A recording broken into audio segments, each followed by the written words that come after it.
మీ journey ఎలా start అయింది, మీ education background ఏంటి, ఎటువంటి సిచ్యువేషన్స్ చూసి మీరు ఈ ప్రొఫెషన్లోకి వచ్చారు? ఫస్ట్ టైం నేను గూగుల్లో వెతికినది ఏంటంటే వాట్ ఈజ్ ఫిజియోథెరపీ.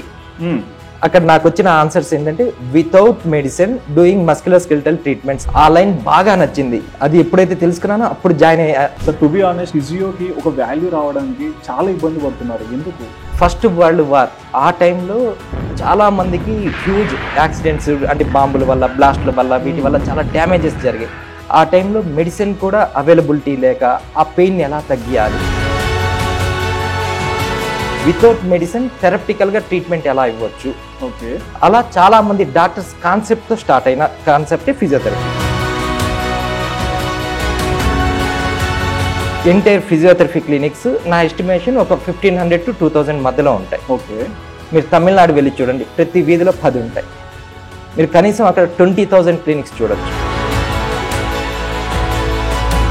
ఈ మధ్య సోషల్ మీడియాలో బాగా వైరల్ అవుతుంటాయి ఇట్లాంటి రీల్స్ ఇవన్నీ చేసేసి నిజంగా కైరో ఉన్నట్లు క్రియేట్ చేస్తుంటారు. టోటల్ ఇండియాలోనే ఒక కైరోకి ఒక కాలేజ్ కూడా లేదని విన్నా, నిజమేనా? యూనివర్సిటీ లెవెల్లో ఏ యాక్సెప్ట్ చేసిన కైరోప్రాక్టిక్ కోర్సెస్ లేవు ఇండియాలో. ప్రభుత్వ గుర్తింపు పొందిన ఏ యూనివర్సిటీ నుంచి అయితే సర్టిఫికేట్ లేదు. ఒక పర్సన్కి వస్తున్న చాలా డిసీజెస్లో అంటే కొన్ని స్టాగ్నేషన్, మన బాడీలో తింటున్న ఫుడ్ పొల్యూషన్ అయిపోయింది, వాటర్ పొల్యూషన్ అయిపోయింది, ఎయిర్ పొల్యూషన్ అయిపోయింది. ఈ పొల్యూషన్స్ వల్ల బాడీలో చాలా చెడు స్టోర్ అయిపోతుంది. వీటికి డిటాక్సిఫికేషన్ ప్రక్రియలు అన్నవి న్యాచురోపతిలో చాలా బాగుంటాయి. క్రానిక్ ప్రాబ్లమ్స్ని డీల్ చేయటం అంటే ఒక వింగ్ చాలదు, మల్టిపుల్గా అందరి హ్యాండ్స్ సపోర్ట్ కావాలి. నా ఆయుష్మాన్ క్లినిక్లో కనుక చూస్తే ట్రీ ప్లేస్లో చాలా హ్యాండ్స్ ఉంటాయి. ఓకే, లీఫ్ ప్లేస్లో ఇంతమంది హ్యాండ్స్తో సపోర్ట్ తీసుకొని ఒక పర్సన్ని ట్రీట్ చేయడానికి స్టార్ట్ అయింది ఆయుష్మాన్. మీ దాంట్లో నేను ఒక వీడియో చూసాను, ఒక ఎగ్ పెట్టి ఒక స్పైన్ మీద మీరు దాన్ని బ్రేక్ చేయలేరు, బ్రేక్ చేస్తానని చెప్పి చూపించారు కదా డిఫరెన్స్ అనేది. అసలు ఏంటి కాన్సెప్ట్? ఒక ఎగ్ బ్రేక్ అవ్వడానికి జస్ట్ 20 to 30 న్యూటన్ పవర్స్ ఇస్తే చాలు, ఎగ్ బ్రేక్ అయింది. అంటే మీ చేత గట్టిగా కొట్టినా బ్రేక్ అవ్వచ్చు. అవును, అంత లైటెస్ట్ వెయిట్తో కూడా జాయింట్ని మ్యానిపులేట్ చేయొచ్చు. కానీ ఎవరు చేస్తున్నారు, ఎలా చేస్తున్నారు, ఎందుకు చేస్తున్నారు, ఆ పర్పస్ని బట్టే రిజల్ట్ వచ్చింది. ఏదో ఒక బార్బర్ షాప్లో ఎక్కడో మెడలు విరవటం మేబీ డేంజర్ కావచ్చు. అవును, ఇప్పుడు నేను సర్జన్ని కాదు, నేను వెళ్ళి ఒక కార్డియాక్ సర్జరీ చేస్తే ఫెయిల్ అవ్వచ్చు. అదే నా 15 years ఎక్స్పీరియన్స్లో most of manual therapy related courses ఎక్కువ చేశాను. స్పైన్ రిలేటెడ్వి మోర్ దాన్ నేను 1 lakh పైన పేషెంట్స్ని ట్రీట్ చేస్తున్నాను. హై వ్యూవర్స్, ఇవాళ నేను మీ ముందరికి ఒక ఫిజియో డాక్టర్ని తీసుకొచ్చండి. బేసిక్ ఒక ఫిజియోనే కాదు, చాలా డిగ్రీస్ కూడా చేశారు and PhD in many professions అని కూడా చెప్పుకోవాలి. సో బేసిక్ ఈ రోజుల్లో మనం ఎక్కువగా బయట సొసైటీలో చూస్తుంటాం, అంటే స్పైనల్ ఇంజురీస్ ఉంటాయి, స్పైనల్ పెయిన్స్ ఉంటాయి, కొంతమందికి కైరో ప్రాక్టీస్ కావాలని బయటికి వస్తుంటారు. సో వీటన్నిటికీ ఎలాంటి డాక్టర్ని మనం కన్సల్ట్ అవ్వాలి అండ్ దీనిలో చాలా క్వశ్చన్స్ కూడా మన మైండ్లో ఉంటాయి కదా. సో వాటన్నిటి గురించి మనకు క్లియర్గా ఎక్స్ప్లెయిన్ చేయడానికి డాక్టర్ ఎస్డి షఫీ గారు మన ముందర ఉన్నారండి. సో ప్రతి ఒక్క విషయం కూడా మన ఫేవరెట్ డాక్టర్ షఫీ గారిని అడిగి తెలుసుకుందాం. Hi sir. హాయ్ సార్, ఎలా ఉన్నారు? బాగున్నాను. సార్, బేసిక్గా ఫిజియో, కైరో వీటన్నిటి గురించి మాట్లాడే ముందు నాకు ఒక చిన్న క్లారిఫికేషన్ సార్. అంటే లైక్ మీ జర్నీ ఎలా స్టార్ట్ అయింది, మీ ఎడ్యుకేషన్ బ్యాక్గ్రౌండ్ ఏంటి, ఎటువంటి సిచ్యువేషన్స్ చూసి మీరు ఈ ప్రొఫెషన్లోకి వచ్చారు? నా ఎడ్యుకేషన్ బ్యాక్గ్రౌండ్ గురించి చెప్పాలి అంటే నేను 23 years బ్యాక్కి వెళ్ళాలి. 2003 అప్పుడు నేను ఫిజియోథెరపీ జాయిన్ అయ్యాను. ఆ టైంలో అంటే చెప్పడానికి ముందు ఏంటంటే మా ఊరు సొంతూరు కనిగిరి, ప్రకాశం డిస్టిక్. అక్కడ నా ఇంటర్మీడియట్ దాకా తెలుగు మీడియం స్టాండర్డ్స్లోనే జరిగింది. Telugu medium to okay. నా ఎంసెట్కి అప్పుడు వచ్చిన ర్యాంక్కి ఫిజియోథెరపీ అన్నది వచ్చింది. అప్పుడు నాకు అసలు ఫిజియోథెరపీ అన్నది పూర్తి అవగాహన లేకుండా జాయిన్ అయ్యాను. అసలు ఫస్ట్ టైం అసలు ఫిజియోథెరపీ ఏంటి, అసలు ఏం చేస్తారు తెలుసుకుందామని 2003 టైంలో గూగుల్ అప్పుడే కొత్త వచ్చి ఇంటర్నెట్ ఇదంతా కూడా స్టార్ట్ అవుతున్న టైం. అంటే మా ఏరియాకి ఒక చిన్న పల్లెటూరు కాబట్టి 10th రిజల్ట్స్, ఇంటర్ రిజల్ట్స్ మాత్రమే ఇంటర్నెట్కి వెళ్ళి చూసుకునే తప్ప రెగ్యులర్గా ఇంటర్నెట్ వాడే అంత ఫెసిలిటీలు అప్పట్లో లేవు. ఓకే. 2003లో నాకు తెలిసి, నాకు గుర్తుండి ఫస్ట్ టైం నేను గూగుల్లో వెతికినది ఏంటంటే వాట్ ఈజ్ ఫిజియోథెరపీ. అక్కడ నాకు వచ్చిన ఆన్సర్స్ ఏంటంటే without medicine doing muscular skeletal treatments, అంటే మజిల్స్కి, జాయింట్స్కి వీటికి ట్రీట్ చేస్తారు వితౌట్ మెడిసిన్ అని చదివాను అనమాట. ఆ లైన్ బాగా నచ్చింది. ఎందుకంటే మా ఏరియా ఫ్లోరైడ్ ఎఫెక్టెడ్ ఏరియా, మీరు వినుంటారు, ఇండియాలోనే టాప్ 2లో ఉంది. నల్గొండ తర్వాత మా ఏరియాలోనే ఫ్లోరైడ్ ఎఫెక్టెడ్ ఏరియా. ఇక్కడ ఏంటంటే జాయింట్ పెయిన్స్ చాలా ఎక్కువ ఉంటాయి మా ఏరియాలో, బోన్స్ వంకర్లు తిరిగిపోయి ఉండటం ఇలాంటివి ఎక్కువ ఉండేవి. దానికి తోడు కిడ్నీ ప్రాబ్లమ్స్. కాబట్టి కిడ్నీ ప్రాబ్లమ్స్ ఎవరు పెయిన్ కిల్లర్స్ ఎక్కువ వాడలేరు. కాబట్టి పెయిన్ కిల్లర్స్ లేకుండా ఒక పెయిన్ ఎలా తగ్గియాలి, ఇది చాలా క్యూరియాసిటీ, చాలా ఇంట్రెస్ట్ లేపింది నాకు. సో ఇదేదో నాకు మంచి కోర్సే ఆఫర్ వచ్చింది అంటే దేవుడి దయ అనుకోవచ్చు. ఇలా నాకు ఆ టైంకి కరెక్ట్ కోర్స్ జాయిన్ అయ్యానని ఫస్ట్ జాయిన్ అయ్యేటప్పుడు అర్థం అవ్వలేదు. అది ఎప్పుడైతే తెలుసుకున్నానో అప్పుడు జాయిన్ అయ్యా, ఇంకా ఇంట్రెస్ట్తో జాయిన్ అయ్యాను అనమాట. అది ఆ జాయిన్ అయిన టైం నిజంగా చెప్పాలంటే పబ్లిక్కి ఎవరికి అవేర్నెస్ లేదు. నాది ఏపీ స్టేట్లో 5th బ్యాచ్, ఉమ్మడి ఆంధ్రాలో. సో నాది 5th బ్యాచ్లో నేను జాయిన్ అయ్యేటప్పటికి ఫస్ట్ బ్యాచ్ సరిగ్గా రిలీజ్ అవ్వలేదు. వాళ్ళు బయటకు వస్తున్నారు, అప్పుడే క్లినిక్స్ ఎస్టాబ్లిష్ జరుగుతున్నాయి. కాబట్టి అసలు ఫిజియోథెరపీ క్లినిక్లో ఏం ట్రీట్మెంట్ చేస్తారు, ఎలా చేస్తారు, పూర్తి అవేర్నెస్ లేదు. కేవలం ఆ ఒక్క లైన్ నచ్చి జాయిన్ అయ్యాను అనుకోవచ్చు. వితౌట్ మెడిసిన్, అందులో మస్కులోస్కెల్టల్ ప్రాబ్లమ్స్కి మా ఏరియాలో ఎక్కువ ఉంటాయి కాబట్టి నాకు బాగా హెల్ప్ అయ్యిద్ది, పబ్లిక్కి హెల్ప్ చేయగలను, మా ఊర్లో ట్రీట్మెంట్స్కి ఇలా స్కోప్ ఉన్న ఛాన్స్ అని జాయిన్ అయ్యాను. అక్కడ జాయిన్ అయ్యేటప్పటికి ఏంటంటే క్లినిక్స్ ఎక్కువ లేక నా క్లినికల్ ప్రాక్టీసెస్ అన్ని ఎక్కువగా ఫిజియోథెరపీ డిపార్ట్మెంట్ కన్నా ఆర్థోలో, న్యూరోలో, నేను ఇంకా ఈవినింగ్ అయితే చాలు క్లినిక్ అయిపోగానే పోయి ఆర్థో హాస్పిటల్లో, ఈవినింగ్ న్యూరో హాస్పిటల్లో వర్క్ చేసేవాడిని. ఓకే, ఇంకా కంప్లీట్గా ఒక బాడీ స్ట్రక్చర్ ఏంటి, దానిలో ఎటువంటి ప్రాబ్లమ్స్ ఉంటే ఇవన్నీ తెలుసుకోవాలని ట్రై చేశారు. బట్ ఈ సిచ్యువేషన్స్లో మీరు ఎదుర్కొన్న ఇబ్బందులు ఏంటి? అంటే ఆ టైంలో ఒంగోలు, నేను చదివింది ఒంగోలు, అంటే మా సొంతూరు కనిగిరి, నేను చదివింది ఒంగోలులో ఫిజియోథెరపీ. అంటే మా కనిగిరి నుంచి ఒంగోలు 80 కిలోమీటర్స్ డిస్టెన్స్ ఉంటుంది. ఆ డిస్ట్రిక్ట్ హెడ్ క్వార్టర్ ఒంగోలులో. అప్పట్లో ఏంటంటే మెడికల్ బుక్స్ కూడా ఫెసిలిటీస్ ఉండేవి కావు. ఏం బుక్ కొనాలన్నా గుంటూరుకో, విజయవాడకో వెళ్ళాలి, లేదా చెన్నైకి వెళ్ళాలి. ఇంకెవరైనా బంధువులు తెలిసిన వాళ్ళు వస్తున్నారంటే ఫలానా బుక్ మెసేజ్ చేసి వాళ్ళ చేత తెప్పించుకోవటం. మేబీ 2004-05లోనే మొబైల్స్ స్టార్ట్ అయ్యాయి మా ఏరియాకి. సో ఫస్ట్ ఇయర్లో చాలా బుక్స్ కోసం వాళ్ళకి ఫోన్లు చేసి వాళ్ళకి పేర్లు చెప్తుంటే వాళ్ళకి టెర్మినాలజీ అంటే మెడికల్ ఆథర్, ఈ బుక్ కావాలి, ఆ బుక్ కావాలి, చాలా కష్టాలు అనమాట. ఓకే, ఒక రకంగా చెప్పాలంటే అప్పుడు అదే క్లినికల్ ఎక్స్పోజర్ కోసం నాకు ఏ ఫిజియోథెరపీ క్లినిక్స్ కూడా లేవు, ఫెసిలిటీస్ అప్పట్లో చాలా తక్కువ. ఇంకా ఆర్థోపెడిషన్స్ దగ్గర, న్యూరాలజిస్ట్ల కాడికి వెళ్ళి అసలు ఈ జాయింట్ని మీరు ఎలా అబ్జర్వ్ చేస్తారు, ఎలా అసెస్మెంట్ చేస్తారు, ఎక్స్రే స్టడీ ఏంటి, ఇలాంటి చాలా నేర్చుకోవాల్సి వచ్చింది. ఎందుకంటే లైక్ బయట కూడా మనం చూస్తుంటాం, ఎవరైనా వెళ్ళినా మీరు ఏం చెక్ చేయకుండా, అంటే లైక్ ఇంజెక్షన్స్ ఇట్లాంటివి ఏం లేకుండా, కటింగ్స్ లేకుండా, ఒక ఫింగర్తో ఒక నర్వ్ని కానీ ఒక బోన్ని కానీ మీరు హ్యాండిల్ చేయాలి. దాంట్లో కూడా ఒక సెన్సిటివ్ టచ్ అనేది ఉండాలి. మళ్ళీ మిస్ప్లేస్ అయినా పెయిన్స్ వస్తుంటాయి. సో అందుకే నాకేంటంటే కొంచెం hands on treatment, manual therapy రిలేటెడ్ది చాలా బాగా ఇంట్రెస్ట్ అనమాట. ఫిజియోథెరపీలో అది ఒక చిన్న పార్ట్ అయినా చాలా స్కోప్ ఉన్న పార్ట్, ఎక్కువ పబ్లిక్ ఇంట్రెస్ట్ చూపించే పార్ట్. కొందరు ఏంటంటే ఎలక్ట్రోథెరపీ ఇలాంటి వాటికి కరెంట్ రిలేటెడ్వి అని భయపడుతూ ఉంటారు. హ్యాండ్స్ ఆన్ ట్రీట్మెంట్ పబ్లిక్ సేఫ్గా ఫీల్ అవుతారు. బట్ అంటే మీ ప్రొఫైల్ చూసినప్పుడు సార్, అంటే మీ డిజిగ్నేషన్స్ అన్నీ చూశాను. ఒక మనిషి ఒక ప్రొఫెషన్లో ఒక డిజిగ్నేషన్ కంప్లీట్ చేయడానికి చాలా కష్టపడాలి. బట్ ఇన్ని వేరియస్ దానిలో ఎందుకు ఇంత ఇన్వాల్వ్ అయ్యారు, అంటే అంత ఇంట్రెస్ట్ ఎలా వచ్చింది మీకు? ఇది చెప్పాలంటే బేసిక్ నా మైండ్ సెట్ అనమాట. నేను ఒక పేషెంట్ని ట్రీట్ చేసినప్పుడు అతనికి 15 డేస్కి రిజల్ట్ వచ్చింది, కానీ నాకు ఎక్కడో 100% హ్యాపీనెస్ ఇవ్వదు. ఓకే, ఇంకా బెటర్గా ఏం చేయగలం, ఇంకా ఫాస్ట్ రిజల్ట్ ఎలా ఇవ్వగలం, ఇంకేమైనా అడ్వాన్స్డ్ టెక్నిక్స్ ఉన్నాయా, ఈ స్కోప్, ఈ థాట్ ఎప్పుడు ఉండిద్ది మైండ్లో.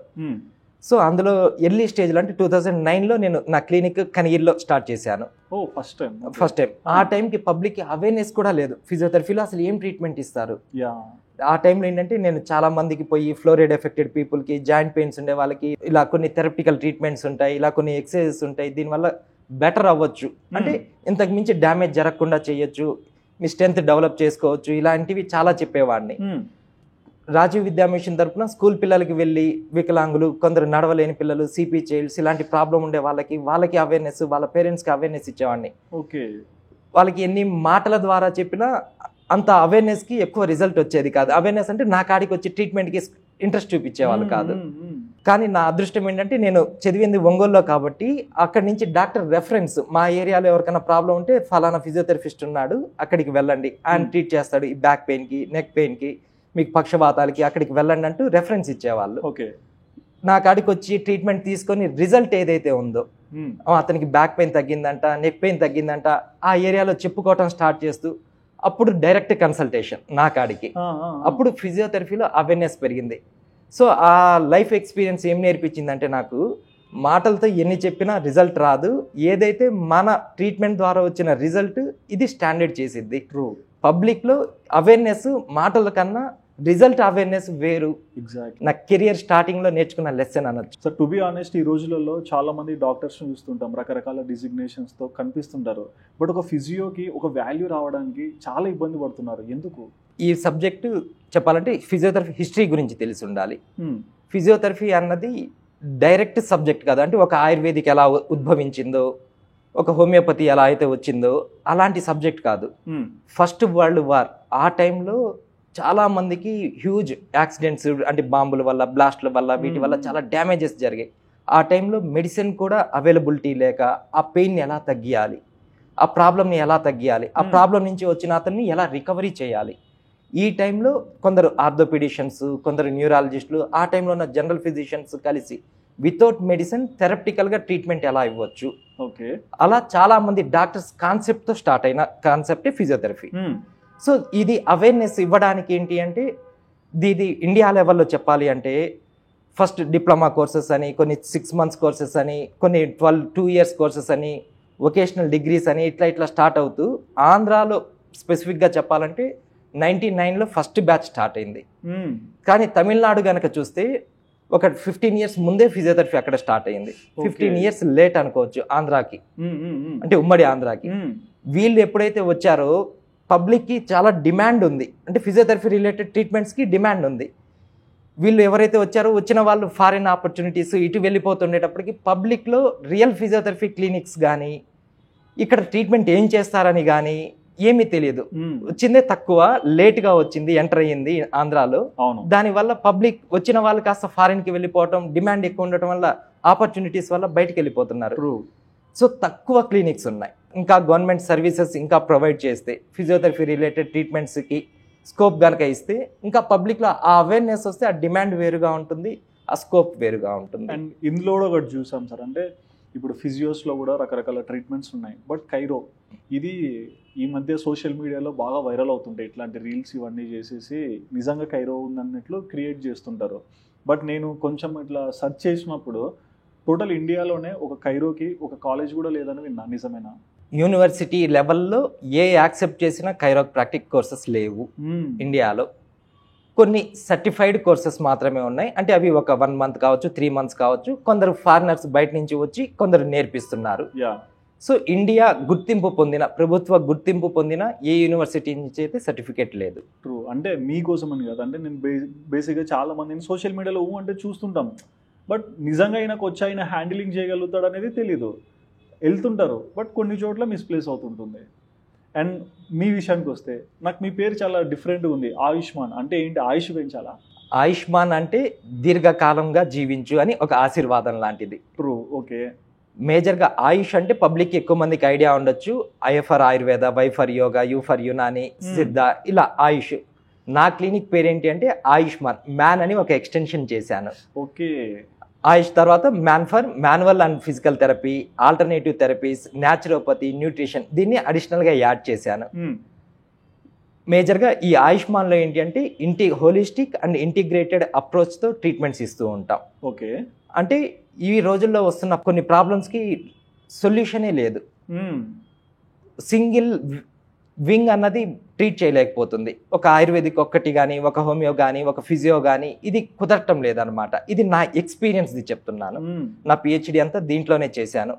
సో దీనివల్ల ఏంటి అంటే నేను నేర్చుకున్నదంతా కాయిన్కి ఒక సైడ్ ట్రీట్మెంట్ లాగా. నేను ఫిజియోథెరపీ రిలేటెడ్గా నేను ఇప్పటికి కొన్ని thousands ఆఫ్ పేషెంట్స్ని బాగు చేసిన. రిలీఫ్ వేరు, క్యూర్ అన్నది వేరు. రిలీఫ్ అన్నది టెంపరీగా ఉంటుంది. దానికి పర్మనెంట్ క్యూర్ అవ్వాలి అంటే దానికి ఇంటర్నల్ స్ట్రెంత్ కూడా కావాలి. అది ఫిజియోథెరపీలో కుదరదు. అది డైట్ నుంచి కొంత స్ట్రెంత్ రావాలి. దానికి ఇంటర్నల్ మజిల్కి ఒక లూబ్రికెంట్ లెవెల్, జాయింట్ లెవెల్లో లూబ్రికెంట్ పెరగాలన్నా, మజిల్ స్మూత్ అవ్వాలన్నా కొన్ని ఆయుర్వేదిక్ మసాజెస్ బాగా హెల్ప్ చేస్తాయి. కొన్ని ఈ రోజుల్లో వస్తున్న చాలా మస్క్యులోస్కెలిటల్ ప్రాబ్లమ్స్ ఎమోషనల్ బేస్డ్ కూడా ఉంటున్నాయి. ఓకే. ఇలాంటివన్నీ కూడా హోమియో చాలా బాగా డీల్ చేసిద్ది. ఒక పర్సన్కి వస్తున్న చాలా డిసీజెస్లో అంటే కొన్ని స్టాగ్నేషన్, మన బాడీలో తింటున్న ఫుడ్ పొల్యూషన్ అయిపోయింది, వాటర్ పొల్యూషన్ అయిపోయింది, ఎయిర్ పొల్యూషన్ అయిపోయింది. ఈ పొల్యూషన్స్ వల్ల బాడీలో చాలా చెడు స్టోర్ అయిపోతుంది. వీటికి డిటాక్సిఫికేషన్ ప్రక్రియలు అన్నవి న్యాచురోపతిలో చాలా బాగుంటాయి. ఒక హ్యూమన్ బాడీని పూర్తిగా ట్రీట్ చేయాలంటే, హోలిస్టిక్గా ట్రీట్ చేయాలంటే చాలా డిపార్ట్మెంట్స్ కలిస్తే కానీ అతనికి ఉండే క్రానిక్ ప్రాబ్లమ్స్, చిన్న చిన్న ప్రాబ్లమ్స్ తగ్గిపోతుండొచ్చు, ఆ మెడిసిన్కో, చిన్న ఎక్సర్సైజ్కో, చిన్న ఫిట్నెస్ ప్రోగ్రామ్స్కో తగ్గిపోతుండొచ్చు. కానీ క్రానిక్ ప్రాబ్లమ్స్ని డీల్ చేయటం అంటే ఒక వింగ్ చాలదు, మల్టిపుల్గా అందరి హ్యాండ్స్ సపోర్ట్ కావాలి. నా ఆయుష్మాన్ క్లినిక్లో కనుక చూస్తే ట్రీ ప్లేస్లో చాలా హ్యాండ్స్ ఉంటాయి. ఓకే, లీఫ్ ప్లేస్లో ఇంతమంది హ్యాండ్స్తో సపోర్ట్ తీసుకొని ఒక పర్సన్ని ట్రీట్ చేయడానికి స్టార్ట్ అయింది ఆయుష్మాన్. సో క్రానిక్ కేసెస్ని డీల్ చేయడానికి, మల్టిపుల్ డిజార్డర్స్ ఉండే వాళ్ళని ట్రీట్ చేయడానికి స్టార్ట్ అయింది ఆయుష్మాన్. బట్ ఈ ట్రీట్మెంట్స్ లో కూడా కొంతమంది మ్యానిపులేట్ చేస్తుంటారు కదా, అసలు ఈ మ్యానిపులేషన్ అంటే ఏంటి?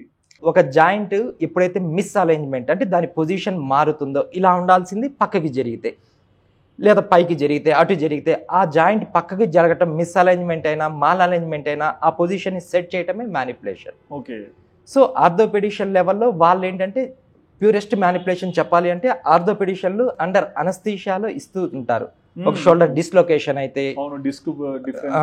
జాయింట్ పక్కకి జరిగినప్పుడు అది అండర్ అనస్థీషియాలో, అది సివియర్ పెయిన్ ఉంటాయి. ఓకే. ఇప్పుడు ఎక్కువగా మీరు కనుక యూట్యూబ్లో చూసే స్పైన్ మ్యానిపులేషన్స్ వీటన్నిటిని మైక్రో మ్యానిపులేషన్ అంటారు. అంటే సబ్లక్సేషన్ కన్నా తక్కువ అని చెప్పొచ్చు. డిస్లొకేషన్ అనేది ఒక జాయింట్ లెవెల్ నుంచి ఒక బోన్ కంప్లీట్ బయటకు వస్తే డిస్లొకేషన్, సగం కనుక జరిగితే సబ్లక్సేషన్, దానికన్నా తక్కువ జరిగి లైట్ మైక్రో, దాని మైక్రో పొజిషన్ జరిగితే దాన్ని మైక్రో సబ్లక్సేషన్ అంటారు. ఇలాంటి వాటిని కరెక్ట్ చేయడానికి మ్యానిపులేషన్ హెల్ప్ అవుతుంది. ఓకే. అండ్ సమ్ అదర్ అంటే ఒక జాయింట్ స్టిఫ్ అయిపోయినప్పుడు అక్కడ కొన్ని అడిషన్స్ ఫామ్ అవుతూ ఉంటాయి, అలాంటిని ట్రీట్ చేయడానికి మ్యానిపులేషన్ హెల్ప్ అయింది. కొన్నిసార్లు జాయింట్ యొక్క ప్రాప్రియోసెప్టార్స్, నాసియోసెప్టార్స్ని ట్రీట్ చేయడానికి కూడా మ్యానిపులేషన్ హెల్ప్ అవుతుంది. సో ఈ విధంగా ఇది. బట్ ఇందులో మాన్యువల్ థెరపీస్ కూడా చేస్తారు కదా, సో మాన్యువల్ థెరపీ కాన్సెప్ట్ ఏంటి? హ్యూమన్లో మ్యాన్ అంటే హ్యాండ్స్ అని అర్థం. ఓకే. సో మాన్యువల్ థెరపీలో హ్యాండ్స్ ఆన్ ట్రీట్మెంట్ని చేస్తాము, అంటే చేతులతో మాత్రమే చేస్తాము. ఈ ట్రీట్మెంట్ని మాన్యువల్ థెరపీ అంటారు. హ్యాండ్స్ ఆన్ ట్రీట్మెంట్ ఎలాంటిదంటే, నేను ఒక జాయింట్ని ట్రీట్ చేయాలి లేదా ఒక మజిల్ని ట్రీట్ చేయాలి, నా చేత్తో పట్టుకున్నప్పుడు ఆ మజిల్ ఎంత ఎనర్జీగా ఉంది, ఎంత స్ట్రెంగ్త్ ఉంది, ఎంత వీక్గా ఉంది, ఎంత స్పాస్టిక్గా ఉంది, ఎంత ఫ్లాసిడ్గా ఉంది, ఇది నేను చేత్తో ఫీల్ అవ్వగలను, మిషన్తో ఫీల్ కాలేను. కొన్ని జాయింట్స్ స్టెబిలిటీ ఎలా ఉంది, మొబిలిటీ ఎలా ఉంది, ఇలాంటివన్నీ నా హ్యాండ్స్, నా సెన్సరీ అంతా కూడా నా బ్రెయిన్కి చెప్తూ ఉంటుంది. నా హ్యాండ్ నుంచి ఎంత ఫోర్స్ అప్లై చేయాలి, ఎంత స్ట్రాంగ్గా స్ట్రెచ్ ఇవ్వచ్చు, ఎంత జాయింట్ని కదిలియచ్చు, ఇది అంతా కూడా నా హ్యాండ్స్ సెండింగ్, నాకు స్ట్రెంత్ని ఎంత ఫోర్స్ అప్లై చేయాలనేది కూడా చెప్తూ ఉంటుంది. ఇటు రిసీవింగ్కి సెండింగ్కి నా హ్యాండ్స్ బాగా పనిచేస్తాయి మిషనరీ కన్నా. అలాగే పబ్లిక్ కూడా ఏమనుకుంటారంటే కొన్ని electrotherapy modalities, some other modalities చాలా స్ట్రాంగ్గా పనిచేస్తాయేమో, కరెంట్ అనగానే భయం ఉంటుంది. హ్యాండ్స్ ఆన్ ట్రీట్మెంట్ అంటే చాలా సేఫ్గా ఫీల్ అవుతారు. ఓకే. బట్ అంటే ఇప్పుడు మీరు అంటే మ్యానిపులేషన్ గురించి చెప్పారు, లేకుంటే మాన్యువల్ థెరపీ గురించి కూడా చెప్పారు. ఈ రోజులలో కొంతమందిని లైక్ కైరో ప్రాక్టీస్వి చూస్తుంటాం, రకరకాల వీడియోస్ చేస్తుంటారని మెన్షన్ కూడా చేశాను కదా. మీ దాంట్లో నేను ఒక వీడియో చూసాను, ఒక ఎగ్ పెట్టి ఒక స్పైన్ మీద మీరు దాన్ని బ్రేక్ చేయలేరు, బ్రేక్ చేస్తారని చెప్పి చూపించారు కదా డిఫరెన్స్ అనేది. అసలు ఏంటి కాన్సెప్ట్? ఫస్ట్ దీనికి ఇంకొంచెం అండర్స్టాండింగ్ ఏంటంటే, ఇలా జాయింట్ని బ్రేక్ చేసినట్లు మీకు అర్థం అవడానికి చేయడాన్ని మ్యానిపులేషన్ అంటారు. ఇది కైరోప్రాక్టిక్ అనుకుంటారు. కైరోప్రాక్టిక్ అనేది ఒక కంప్లీట్ కోర్స్, అది డిఫరెంట్ సబ్జెక్ట్. ఇలానే ఆస్టియోపతి అనేది ఒకటి ఉంటుంది, మాన్యువల్ థెరపీ అన్నది వేరేది ఉంటుంది. ఈ మూడు కూడా హ్యాండ్స్ ఆన్ ట్రీట్మెంట్సే, మూడు కూడా మస్క్యులోస్కెలిటల్ ప్రాబ్లమ్స్ని ట్రీట్ చేయడానికే ఉంటాయి. కానీ కైరోప్రాక్టిక్ ఏదైతే ఉందో 80 to 90% స్పైన్ని బేస్ చేసుకొని ట్రీట్ చేస్తారు, ఒక 10% అదర్ జాయింట్ని ట్రీట్ చేస్తారు. ఆస్టియోపతి ఏదైతే ఉందో ఆల్ జాయింట్స్, స్పైన్ కావచ్చు, వ్రిస్ట్, షోల్డర్ అన్ని జాయింట్స్ని ట్రీట్ చేస్తారు, ప్లస్ మజిల్ని కూడా ట్రీట్ చేస్తారు. ఓకే. మాన్యువల్ థెరపీ ఏదైతే ఉందో హ్యూమన్ బాడీలో ఉండే అన్ని స్ట్రక్చర్స్ అంటే మజిల్స్, టెండాన్స్, లిగ్మెంట్స్, నర్వ్స్, ఇవన్నీ. కైరో చాలా తక్కువ సబ్జెక్టే, మాన్యువల్ థెరపీలో చాలా స్ట్రక్చర్స్ని కూడా ట్రీట్ చేయొచ్చు. ఇలా నేను చేసిన స్పెషల్ వీడియో ఏదైతే ఉందో పబ్లిక్లో ఏంటంటే 2 టైప్ ఉన్నాయి. ఒకటి వచ్చి కైరో హైలైట్గా చూస్తూ ఉంటారు, కొందరు డేంజర్గా కూడా చూస్తుంటారు మ్యానిపులేషన్ని. కొందరు మ్యానిపులేషన్ హై లెవెల్కి అంటే న్యూట్రల్ లెవెల్ కాకుండా హై లెవెల్లో చూస్తుంటారు. దీని మీనింగ్ ఏంటంటే అది చేస్తే ఫ్రీ అయిపోయింది, బాగా అయిపోయింది అని. జాయింట్ ప్రాబ్లంకి బాగైద్ది, మజిల్ ప్రాబ్లంని బాగు చేయలేదు, నర్వ్ ప్రాబ్లంని బాగు చేయలేదు. దీనికి వేరే ట్రీట్మెంట్స్ ఉంటాయి. అందుకోసం నేను అవేర్నెస్ వీడియో ఇచ్చాను. అలాగే కొందరు ఏంటంటే డేంజర్ కింద కూడా చూస్తూ ఉంటారు. డేంజర్ ఎవరు అంటే ఇప్పుడు చెప్తాను, ఏదో ఒక బార్బర్ షాప్లో ఎక్కడో మెడలు విరవటం మేబీ డేంజర్ కావచ్చు. అవును. ఇప్పుడు నేను సర్జన్ని కాదు, నేను వెళ్ళి ఒక కార్డియాక్ సర్జరీ చేస్తే ఫెయిల్ అవ్వచ్చు, ఏదో యూట్యూబ్లో నేర్చుకోనో ఎక్కడో వినో ఒక 1 వీక్ ప్రాక్టీస్ చేసో వెళ్తే. అదే నా 15 years ఎక్స్పీరియన్స్లో most of manual therapy related courses ఎక్కువ చేశాను. స్పైన్ రిలేటెడ్వి మోర్ దాన్ నేను 1 lakh పైన పేషెంట్స్ని ట్రీట్ చేస్తున్నాను. సో ఇంతమందికి చేసిన నా హ్యాండ్స్ ట్రైనింగ్ వేరు, వేరే వాళ్ళు చేస్తే అదే ప్రాబ్లం రావచ్చు. సో సేఫెస్టే ఒక ఎగ్ బ్రేక్ అవ్వడానికి జస్ట్ 20 to 30 న్యూటన్ పవర్స్ ఇస్తే చాలు, ఎగ్ బ్రేక్ అయింది. అంటే మీరు చేత గట్టిగా కొట్టినా బ్రేక్ అవ్వచ్చు. అంత లైటెస్ట్ వెయిట్తో కూడా జాయింట్ని మ్యానిపులేట్ చేయొచ్చు. కానీ ఎవరు చేస్తున్నారు, ఎలా చేస్తున్నారు, ఎందుకు చేస్తున్నారు, ఆ పర్పస్ని బట్టే రిజల్ట్ వచ్చింది. ఇప్పుడు ఒక వేలుని నేను వెనక్కి అన్నా సౌండ్ వచ్చింది, ముందుకి వంచినా సౌండ్ వచ్చింది, సైడ్ కన్నా సౌండ్ వచ్చింది. సౌండ్ రావటం ఇంపార్టెంట్ కాదు, ఏ పొజిషన్లో చేస్తున్నాం, ఎందుకు చేస్తున్నాం. ఆ జాయింట్ని అంటే దాంట్లో చాలా టెక్నిక్స్ ఉంటాయి. జాయింట్ ఓపెన్ మ్యానిపులేషన్ టెక్నిక్స్ అని, క్లోజ్డ్ కంప్రెషన్ టెక్నిక్స్ అని, లాంగ్ లివర్ మ్యానిపులేషన్ అని, షార్ట్ లివర్ మ్యానిపులేషన్ అని, extension manipulation, flexion manipulation, rotation manipulation. ఒక బోన్ని కరెక్ట్ చేసే విధానాలు చాలా ఉంటాయి. చాలా మంది ఏంటంటే ఆ సౌండ్ వినగానే మెడలు ఫ్రీ అయిపోయాయి, నెడలు ఫ్రీ అయిపోయాయి అనుకుంటారు. రైట్ వేలో ప్రాపర్గా చేయాలి ఉంటుంది, దాన్ని బట్టి జాయింట్ రిలేటెడ్ రిజల్ట్ వస్తుంది. షోల్డర్ నుంచి నెక్ వరకు ఈ స్పైన్ అనేది 3 mm అరిగిపోయిందని చెప్పారు. దాన్ని అంటే రేపు పొద్దున ఫ్యూచర్లో ఈ 2 బోన్స్ దగ్గర అవుతాయి, నరాల మధ్యలోకి వస్తే ఇంకా పెయిన్ ఎక్కువ ఉంటుంది. ఇది షార్ట్ టెంపరీ రిలీఫ్ మనం చేయగలుగుతాం, దీన్ని బెటర్ చేయగలుగుతాం, కానీ అంటే ఫ్యూచర్లో వచ్చే ప్రాబ్లమ్స్ ఆపగలుగుతాం, కానీ దీన్ని ఏం చేయలేమని చెప్పారు. సో ఇటువంటి సిచ్యువేషన్స్ ఎలా వస్తుంటాయి ఈ స్పైన్లో? First simple understanding. ఇప్పుడు స్పైన్లో కనుక చూస్తే వర్టిబ్రాలో బోన్ అన్నది ఉంటుంది. బోన్కి మధ్యలో ఒక సాఫ్ట్ డిస్క్ అన్నది ఒకటి ఉంటుంది. చాలా మందిలో ఇది అండర్స్టాండింగ్ కావాల్సింది ఏంటి అంటే, ఈ బోన్ ఇప్పుడు నా ఫింగర్స్ 3rd ఫింగర్నో 2nd ఫింగర్నో కదిలించినట్లు నేను 6th వర్టిబ్రా 7th వర్టిబ్రాని కదిలియలేను.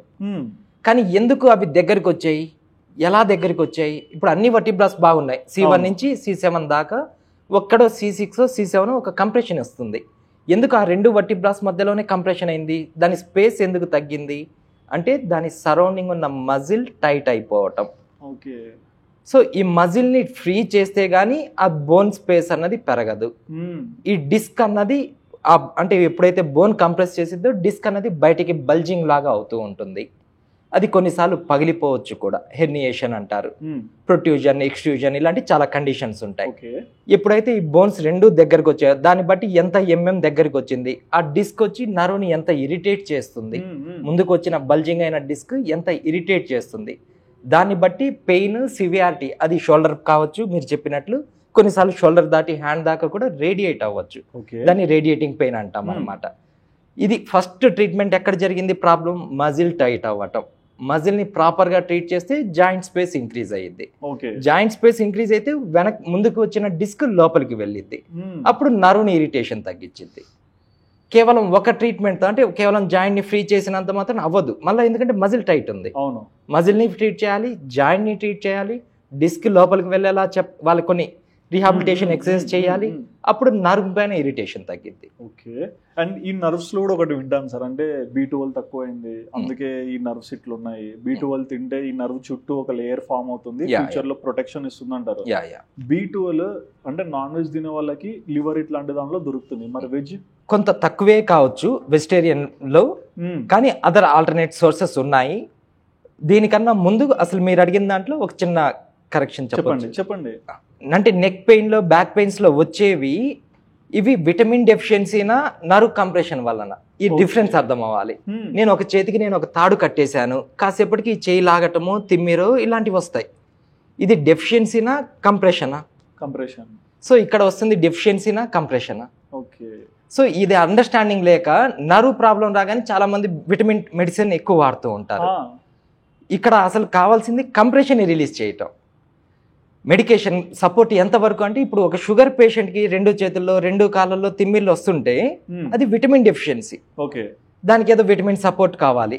కానీ ఇక్కడ ఒక చేతిలో ఒక ఏరియాలో స్పెసిఫిక్ 2 వేళ్ల మధ్య మాత్రమే ఎలా డెఫిషియన్సీ వచ్చింది? డెఫిషియన్సీ కాదు, ఇది కంప్రెషన్. ఆ దానికి దీనికి కంప్లీట్ డిఫరెన్స్ ఉంది. ఇక్కడ మాక్సిమం ఎంతవరకు సపోర్ట్ చేస్తాయంటే ఈ మెడికేషన్స్ ఈ కంప్రెషన్లో కొన్నిసార్లు మీరు చెప్పినట్టు నర్వ్ పైన మైలిన్ షీట్ ఉంటుంది, అది కొంత డ్యామేజ్ చేసిద్ది. ఆ డ్యామేజ్ని రిపేర్ చేయడంలో కొంత హెల్ప్ చేయొచ్చు, అంతే తప్ప మేజర్ ప్రాబ్లం అంతా కంప్రెషన్. సో వెజిటేరియన్లో కూడా చాలా ఫుడ్ సోర్సెస్ ఉన్నాయి, వాటి నుంచి కూడా మనం విటమిన్ B12 పెరిగేలాగా చేయొచ్చు, కాకపోతే నాన్ వెజ్ అంతా కాకపోవచ్చు. ఓకే, ఇప్పుడు కొంతమంది పేషెంట్స్ని మనం చూస్తున్నాం, అంటే లైక్ మైగ్రేన్ వస్తుంది, మెంటల్ హెల్త్ బాగాలేదు, కొంచెం సిక్ అవుతున్నాము, ఇవి కూడా కొంతమంది ఫిజియోస్ దగ్గరికి వెళ్ళాలి ఇట్లా సజెషన్ చేస్తుంటారు. దీనికి మీరు ఇచ్చే ట్రీట్మెంట్స్కి రిలేషన్ ఏంటి?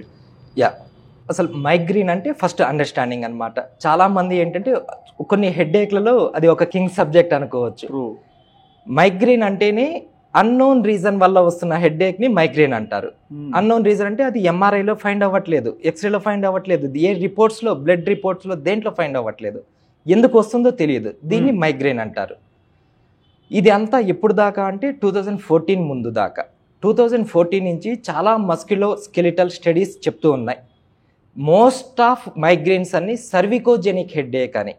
ఓకే, సో మైగ్రేన్ హెడ్ఏక్కి సర్వికోజెనిక్ హెడ్ఏక్కి ఫస్ట్ డిఫరెన్స్ అర్థం అవ్వాలి. కొన్ని మజిల్స్లో కొన్ని ట్రిగర్ పాయింట్స్ అనేవి ఫామ్ అవుతూ ఉంటాయి, ఆ ట్రిగర్ పాయింట్ వల్ల రెఫర్డ్ పెయిన్స్ హెడ్కి వస్తూ ఉంటాయి. ఇవి అన్ని ఎంఆర్ఐలో ఫైండ్ అవ్వవు. ఓకే, కొన్నిసార్లు జాయింట్ ఫుల్ రేంజ్ జరక్కనప్పుడు, కొన్నిసార్లు మీరు ఇందాక చెప్పినట్లు నర్వ్ కంప్రెషన్స్ ఎక్కడన్నా అయితే, ఇప్పుడు C3 C4 నుంచి కింద అయితే హ్యాండ్లో రేడియేట్ అవుతాయి. అదే C1 C2 లెవెల్లో అయినప్పుడు అది హెడ్ మీద కూడా రావచ్చు, దాని మయోటోమ్ లెవెల్లో డర్మటోమ్ లెవెల్లో ఆ రెఫర్డ్ పెయిన్ వస్తూ ఉంటుంది. దానివల్ల వాళ్ళకి వచ్చే హెడ్ఏక్ నాకు లెఫ్ట్ సైడే వస్తుంది, రైట్ సైడే వస్తుంది, ఇటు మొత్తం వస్తుంది, ఎందుకు వస్తుంది అన్నది కొన్ని మైక్రో నర్వ్స్ కంప్రెషన్ని గుర్తుపట్టలేము అనమాట ఎంఆర్ఐలో. దానివల్ల కూడా వాళ్ళకి హెడ్ఏక్ వస్తుంటుంది. వాళ్ళ సిమ్టమ్ని బేసిక్గా అదే చల్లగాలి తగిలినప్పుడు ఎందుకు ఆ హెడ్ఏక్ పెరుగుతుంది, ఒక నరువుకి తిమ్మిళ్ళు ఉన్న వాళ్ళకి చల్లగాలి తగిలితే ఎట్లా పెరుగుతూ ఉంటాయి, దాని మీద రిఫ్లెక్ట్ అవుతూ ఉంటాయి. అలానే కొన్ని వాస్కులర్ బండిల్స్ కంప్రెషన్ అయినా బ్లడ్ ఫ్లో మనకు సర్వైకల్ వెనకాల వెస్టిబులర్ ఆర్టరీ అనేది ఒకటి ఉంటుంది, ఆ ఆర్టరీ నుంచి వచ్చే మైక్రో చిన్న చిన్న క్యాప్లరీస్ కొల్లాడ్ క్యాప్లరీస్ కంప్రెషన్ అయినా బ్రెయిన్కి ఆ స్కాల్ప్ ఏరియాకి ప్రాపర్ బ్లడ్ సర్క్యులేషన్ జరగకపోయినా, కొన్నిసార్లు అబ్స్ట్రక్షన్ అయినా అది కూడా హెడ్ఏక్ లాగిస్తూ ఉండొచ్చు. కొన్నిసార్లు మనకు టెన్షన్ హెడ్ఏక్ అంటాం, అంటే ఇక్కడ నెక్ ఏరియాలో బ్లడ్ సర్క్యులేషన్ జరగలేదు అనుకోండి, ప్రాపర్గా జరగట్లేదు, అంటే పూర్తిగా బ్లాక్ అవటం వేరు, ప్రాపర్గా 100% వెళ్లాల్సిన చోట 70% వెళ్తుంది. దానివల్ల కూడా హెడ్కి అందాల్సినంత న్యూట్రిషన్స్ కావచ్చు, హైడ్రేషన్ అంటే వాటర్ లెవెల్ అందకపోయినా, ఆక్సిజన్ లెవెల్స్ అందకపోయినా దానివల్ల కూడా హెడ్ఏక్స్ రావచ్చు. సో ఇలాంటి చాలా రీజన్స్ సర్వైకల్ నుంచి ఉన్నాయి. సో ఇలాంటివి 2014 నుంచి చాలా రీసెర్చెస్ చెప్తున్నాయి, ఈ రీజన్ వల్ల రావచ్చు, ఈ రీజన్ రావచ్చు అంటూ స్కెలిటల్ మీద. అప్పట్లో అంత ఎగ్జామినేషన్ ముందు దాకా లేదు. సో ఇప్పుడు చాలా మంది ఫిజిషియన్స్ కూడా ఫస్ట్ చాయిస్ ఫిజియోథెరపీ రిలేటెడ్గా మస్క్యులో స్కెలిటల్ ఎగ్జామినేషన్ చేయండి ప్రాపర్గా, ఆ హెడ్ఏక్స్కి కాజ్ ఇది కూడా అయి ఉండొచ్చు. సో మోస్ట్ ఆఫ్ హెడ్ఏక్స్ అంటే మైగ్రేన్లో వచ్చిన మోస్ట్ ఆఫ్ అంటే 70% పైన హెడ్ఏక్స్ అని సర్వికోజెనిక్. ఓకే, సో సర్వికోజెనిక్స్ని మనం musculoskeletal examination, palpation, observation and range of motions ఇలాంటి కొన్ని టెస్టులు చేసి మనం చెక్ చేసి దాన్ని ట్రీట్ చేయొచ్చు. ఇప్పుడు హెడ్ఏక్ అన్నారు కదా సార్, ఇప్పుడు migraine some kind of headache, మనిషికి ఒక ఇరిటేషన్ వస్తుంది, చేసే వర్క్ మీద కూడా ఫోకస్ తప్పుతుంది కదా. సో ఇమీడియట్గా కొంతమంది మెడిసిన్స్ యూజ్ చేస్తారు, కొంతమంది ఫిజియోని బిలీవ్ చేస్తారు. ఇమీడియట్ మెడిసిన్ ఎంతవరకు బెనిఫిట్ అంటారు? హెడ్ఏక్స్ అనుకుందాం, నెక్ పెయిన్ అనుకుందాం, బ్యాక్ పెయిన్ అనుకుందాం, దీనికి నేను చెప్పే సజెషన్ కాదు, మెడికల్ ఏం చెప్తుంది అంటే ఎనీ సివియర్ పెయిన్ ఒక 1 వీక్ 10 డేస్ దాకా, 1 వీక్ మాక్సిమం 10 డేస్ దాకా మెడికేషన్ వాడొచ్చు, పెయిన్ కిల్లర్స్ వాడొచ్చు, మరి అంత డేంజర్ కాదు 1 వీక్ 10 డేస్ వాడే అంత. కానీ క్రానిక్ కండిషన్స్లో అంటే ఈ హెడ్ఏక్ ఒక రోజుతో పోవట్లేదు, ఇతనికి నెలలు తరబడి క్యారీ అవుతూనే ఉంది. ఒక 2 ఇయర్స్గా ఉంది నాకు హెడ్ఏక్ అంటారు, 2 ఇయర్స్గా మరి మెడికేషన్ వాడితే side effect, definitely side effect. More than 3 months దాటి కూడా ఏ పెయిన్ కిల్లర్ వాడొద్దు, మాక్సిమం దాని ఎఫెక్ట్ కిడ్నీల మీద, గ్యాస్ట్రిక్ ఇష్యూ మీద, సమ్ అదర్ సైడ్ ఎఫెక్ట్స్లో ఇస్తూ ఉంటాయి. కాబట్టి పెయిన్ కిల్లర్స్ ఎంతవరకు అంటే ఒక 1 వీక్ 10 డేస్ దాకా వెళ్ళొచ్చు. కానీ ఇంకా తగ్గట్లేదు, సో దానికి కాజ్ ఏదో ఉంది. ఇది మెడికేషన్తో తగ్గే కెమికల్ ప్రాబ్లం కాదు, some physical problem. So some physical forces వల్ల ఒక మజిల్ టైట్ అయిపోవటము, జాయింట్ మీద కంప్రెషన్ ఇవ్వటము, పొజిషన్ మారిపోవటము, డిస్క్ కంప్రెషన్ అవ్వటము, some mechanical forces or some physical forces వల్ల జరిగింది. దీనికి అగెనిస్ట్ ఫిజికల్ ఫోర్స్ అంటే రివర్స్ ఫోర్స్ అలాంటిది గనక ఇస్తే గానీ అది ఫ్రీ అవ్వదు. ఒక డిస్క్ అంటే ఇందాక చెప్పినట్లు మజిల్ టైట్ అయిపోయి జాయింట్ పొజిషన్ కంప్రెస్ చేసి డిస్క్ బల్జ్ అయిపోయి నర్వ్ని ఇరిటేట్ చేస్తుంది, ఒక సింగిల్ మెడికేషన్కి అవ్వదు. మేము కూడా మజిల్ని ట్రీట్ చేయాలంటుంది, జాయింట్ని ట్రీట్ చేయాలంటుంది, డిస్క్ని, ఇవన్నీ చేసుకుంటూ ఒక్కొక్క ఫిజికల్ స్ట్రక్చర్స్ని ట్రీట్ చేస్తూ వస్తే కానీ దాంట్లో రిజల్ట్ చూడలేము. ఇప్పుడు ఒక మిత్ చూస్తున్నాను సార్, అంటే ఫ్యాక్టా మిత్ నాకు తెలియదు. సమ్ కైండ్ ఆఫ్ రీల్స్ వస్తుంటాయి. ఇప్పుడు ఒక చెయ్యి చూస్తే ఇక్కడ ప్రెస్ చేస్తే హెడ్ ఏక్ తగ్గుతుందో, ఇక్కడ ప్రెస్ చేస్తే స్లీప్ వస్తుందో, లేకుంటే అరికాళ్ళని చూపిస్తారు, మన బాడీ డైరెక్ట్ కనెక్ట్ అవుతుంది అంటారు. ఇది ఎంతవరకు ట్రూ? అంటే ఫిజియోలో ఉన్నారు కదా, ఇది 70% ట్రూ అని చెప్తాను నేను. నా ఎక్స్పీరియన్స్ ట్రెడిషనల్ మెడిసిన్లో చేశాను కాబట్టి నేను అదర్ ఆల్టర్నేటివ్ సిస్టమ్స్ మీద, అంటే ఆక్యుపంచర్ మీద కూడా వర్కౌట్ చేశాను, న్యాచురోపతి మీద కూడా దాని మీద కూడా రీసెర్చ్ చేశాను కాబట్టి నేను చెప్తున్నాను. మన బాడీలో కొన్ని ఎనర్జీ పాయింట్స్ ఉంటాయి. ఆ ఎనర్జీ పాయింట్ కొన్నిసార్లు అంటే బ్లాకేజ్ అయిపోయినప్పుడు దాని తాలూకు రెఫర్డ్ పెయిన్స్ కొన్ని వస్తూ ఉంటాయి. ఇది ఈవెన్ లివర్ రెఫర్డ్ పెయిన్ వల్ల షోల్డర్ జాయింట్లో కూడా పెయిన్ వస్తూ ఉంటుంది. ఒక ఆర్గాన్ అది లివర్ అన్నది, ఆ ఆర్గాన్ వల్ల షోల్డర్ జాయింట్లో రెఫర్డ్ పెయిన్ వస్తుంటుంది. ఇది సైంటిఫికల్ గా మీరు వినే ఉంటారు. హార్ట్ పెయిన్ కనుక వస్తే ఈ హ్యాండ్ మొత్తం లాగుతుంది అని. హార్ట్ కి హ్యాండ్ కి ఎందుకు సంబంధం? హార్ట్ అనేది ఆర్టరీస్ బ్లడ్ సప్లై చేసేది, నర్వ్ అన్నది స్పైనల్ కార్డ్ నుంచి వెళ్ళేది, రెండు వేరు. ఇప్పుడు హార్ట్ నుంచి వస్తే రైట్ కి కూడా అదే ఆర్టరీస్ ఉన్నాయి, మరి లెఫ్ట్ కి ఒక్క దాంట్లో ఎందుకు వస్తుంది? ఇలాంటివి కొన్ని ఒక్కొక్క ఆర్గాన్ నుంచి కొన్ని రెఫర్డ్ పెయిన్స్ ఉన్నాయి. అలాగే కొన్ని మజిల్ ఏరియాలో కూడా కొన్ని రెఫర్డ్ పెయిన్స్ ఉన్నాయి. మీరు గనక కొన్ని పదాలు చూస్తే, నేను ఇందాక కూడా ఒక ట్రిగర్ పాయింట్ అని చెప్పాను మజిల్లో. ట్రిగర్ అంటే ఎగ్జాక్ట్లీ ఒక షూట్ చేస్తూ ఒక ట్రిగర్ పాయింట్, ట్రిగర్ ఏరియా ఒక ఎగ్జాక్ట్ పాయింట్. ఆ పాయింట్లలోనే కొన్ని మజిల్స్ అనేవి నాట్స్ లాగా ఫామ్ అవుతూ ఉంటాయి. ఆ పాయింట్ అంటే ఒక న్యూరో మస్కులర్ జంక్షన్స్ అనమాట. న్యూరో మస్కులో జంక్షన్, ఒక నర్వ్ మజిల్స్ కలిసే ఏరియాలో అలాంటి ట్రిగర్ పాయింట్స్ ఫామ్ అవుతూ ఉంటాయి. ఇదే మన ఏన్షియంట్ సిస్టంలో కనుక చూస్తే మర్మా థెరపీ అంటారు. మర్మా అన్నది కూడా ఒక కండరాలు, నరాలు, ఎముకలు కలిసే జంక్షన్ పాయింట్లలో కొన్ని ఉంటాయి. మన బాడీలో 108 మర్మా పాయింట్స్ ఉంటాయి అంటారు. సేమ్ థియరీ ఆక్యుపంచర్లో కూడా సేమ్ అలానే. వాళ్ళ బాడీలో కూడా, మన హ్యూమన్ బాడీలో కూడా కొన్ని ఎనర్జీ పాయింట్స్ ఉంటాయి అంటారు. ఈ ఎనర్జీ పాయింట్స్కి 12 మెరిడియన్ ఛానల్స్ని బేస్ చేసుకుని ఒక్కొక్క లివర్ నుంచి, లంగ్ నుంచి ఇలాంటి ఎనర్జీ ఛానల్స్ ఎక్కడన్నా బ్లాకేజ్ అయితే దాని ఎఫెక్ట్ ఇంకో ఏరియాలో చూపించిద్దని ఇది ఉన్న థియరీనే అనమాట.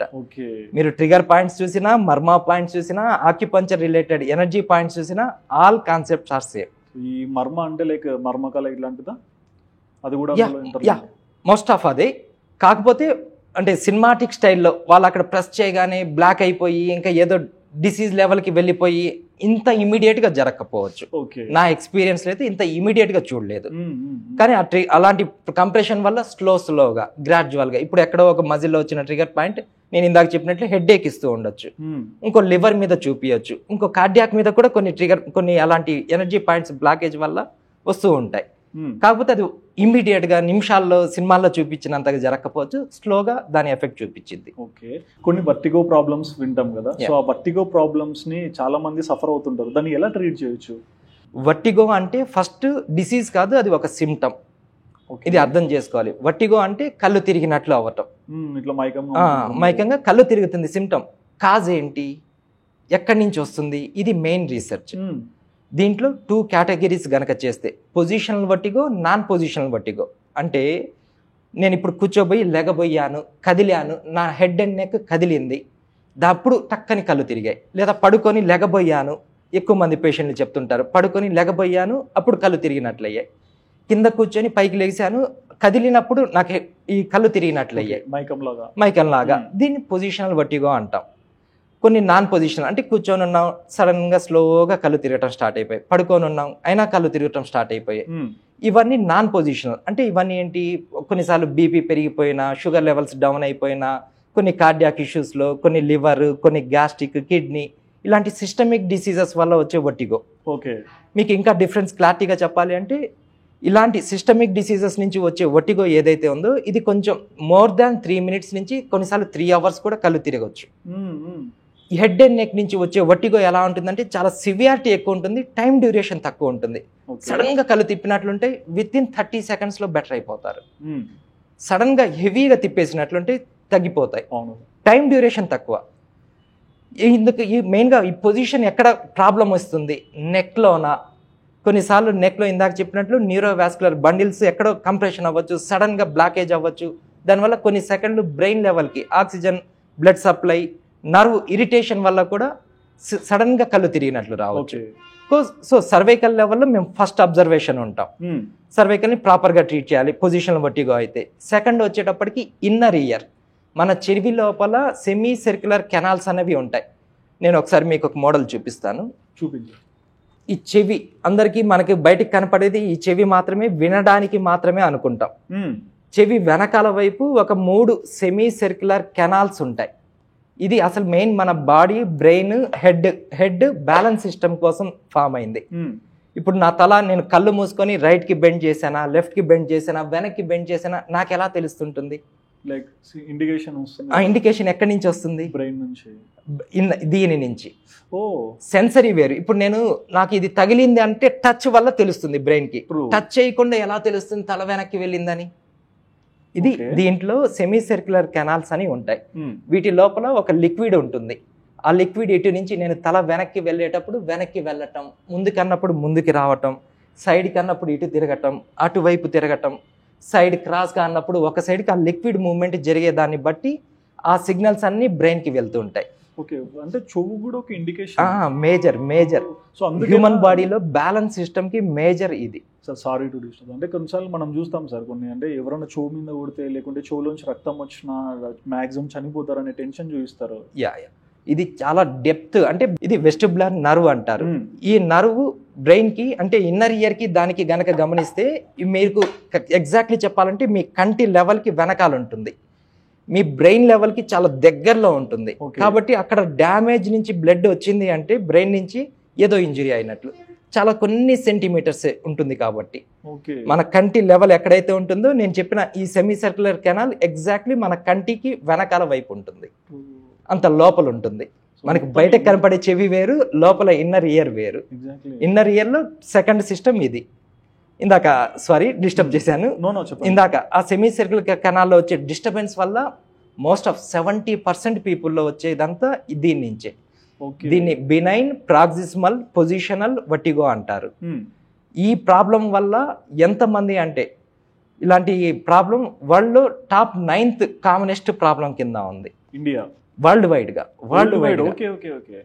ఈ వెస్టిబులర్ మీద నాలెడ్జ్ లేక, అంటే ఇండియా లెవెల్లో నాకు తెలిసి ఈ వెస్టిబులర్ మీద ట్రీట్ చేస్తున్న డాక్టర్లు మేబీ 3-4 మెంబర్స్ ఉన్నారు, చాలా తక్కువ మంది. అమెరికాలో అయితే ఓన్లీ స్పెషల్ వెస్టిబులర్ క్లినిక్స్ ఉంటాయి, వర్టిగో రిలేటెడ్ క్లినిక్సే ఉంటాయి, కేవలం ఒక డిసీజ్ని ట్రీట్ చేయడానికి. అంటే ఇంత పెద్ద ప్రాబ్లం ఉన్నప్పుడు అంతమంది ఉన్నారు. కానీ మనకి ఇండియాలో ఎన్ని వర్టిగో క్లినిక్స్ ఉన్నాయి? ఓకే, ఎన్ని ఉండొచ్చు? నాకు తెలిసి చెప్పాను కదా, 2-3 డాక్టర్స్ ట్రీట్ చేస్తున్నారు, వాళ్ళు అదర్ కూడా ట్రీట్ చేస్తారు. ఒక కండిషన్ ని బేస్ చేసుకుని ట్రీట్ చేసేవైతే నేను చూడలేదు. అంటే ఇవి లైక్ కొంతమందికి అంటే ఒక ఏజ్ పెరిగే కొద్దీ నాకు వినిపించట్లేదు, గట్టిగా మాట్లాడండి, ఈ ఇండికేషన్స్ కూడా దీనిలో ఇన్వాల్వ్ అవుతాయి. డెఫినెట్లీ ఈ రెండిటికి కంబైన్ చేస్తూ, అంటే సౌండ్ వినడానికి, బ్యాలెన్స్ సిస్టమ్ వినడానికి, ఇవి రెండు కలిసి ఆ వెస్టిబులర్ నర్వ్ అనేది బ్రెయిన్ కి సిగ్నల్ ఇచ్చింది. ఓకే. సో చెవి డిస్టర్బెన్స్ ఒకసారి స్టార్ట్ అవుతుంది అంటే అది చిన్నగా ఈ నర్వే కాబట్టి దీని మీద కూడా డిస్టర్బ్ ఇవ్వచ్చు.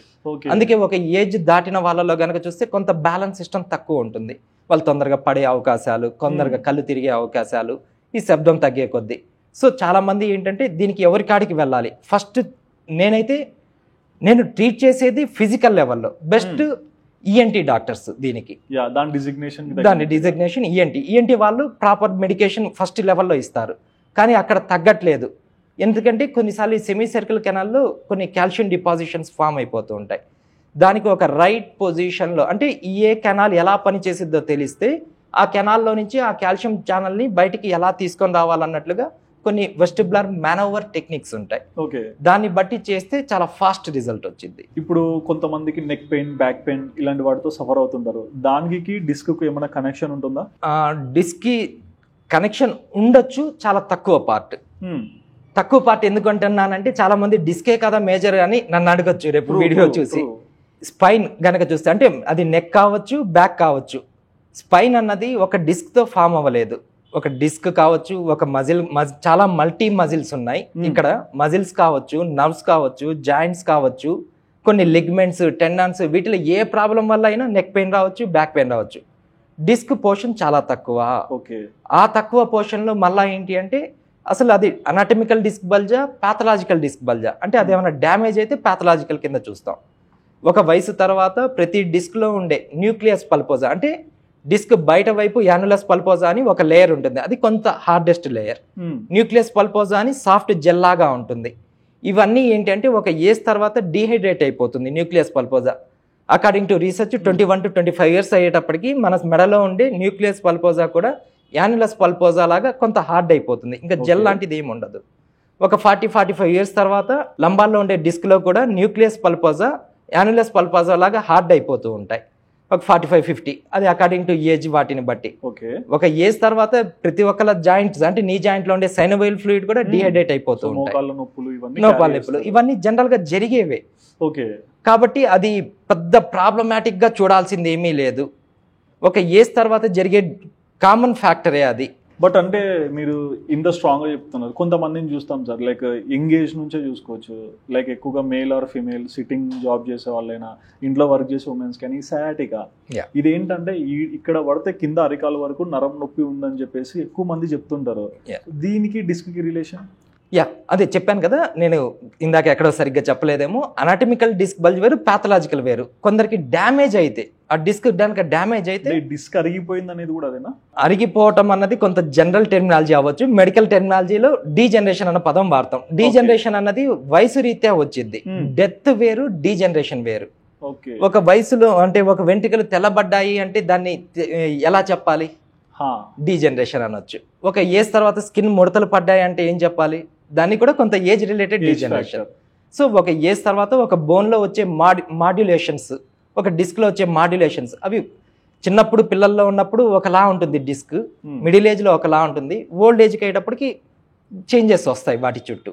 అది డిస్క్ కావచ్చు, దాని సరౌండింగ్ జాయింట్లో కావచ్చు, అవన్నీ కామన్ డీజనరేషన్సే.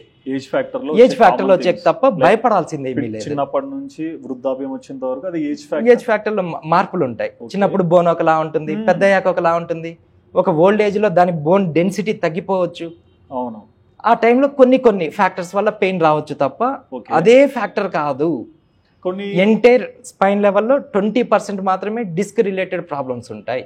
కొన్ని మనం చూస్తుంటాం సార్, అంటే ఫిజికల్ యాక్టివిటీస్ చేస్తున్నప్పుడు కొన్ని ఏమన్నా బాడీలో ఏదైనా ఇబ్బంది ఉన్నా సరే చాలా మంది ఎక్స్రే కావాలి, ఖచ్చితంగా అది చూశాకనే రిజల్ట్ చెప్తామంటుంటారు. ఎక్స్రేకి దీనికి అంత నెససరీ ఉంటుందా?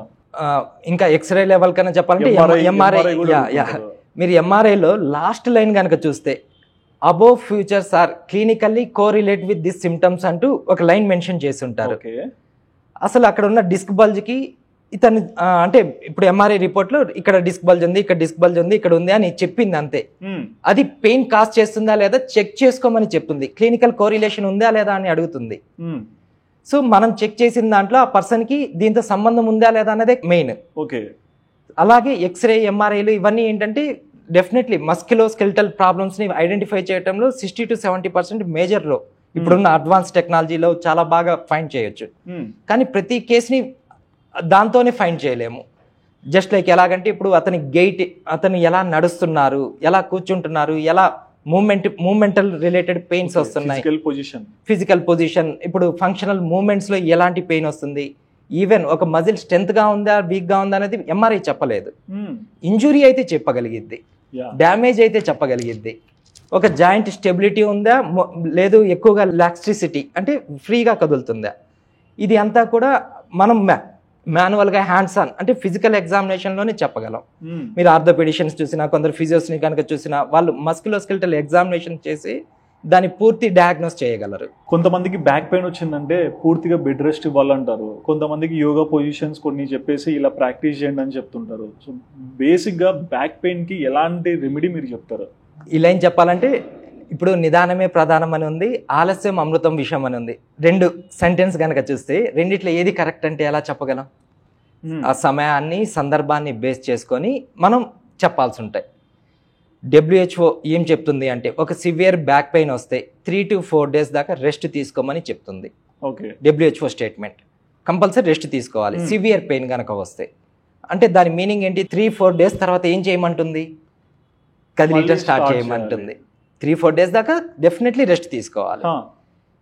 ఇంకా ఎంతకాలం రెస్ట్ తీసుకోకుండా ఉంటే, ఇప్పుడు మీకు ఎగ్జాంపుల్, మీకు ఒక జ్వరం వచ్చి ఒక 3-4 days బెడ్లో పడుకున్నారనుకోండి, మీ బాడీ అంతా ఏమైపోయింది, ఎక్కడికక్కడ టైట్ అయిపోయింది, పట్టేసినట్లు అయిపోతాయి.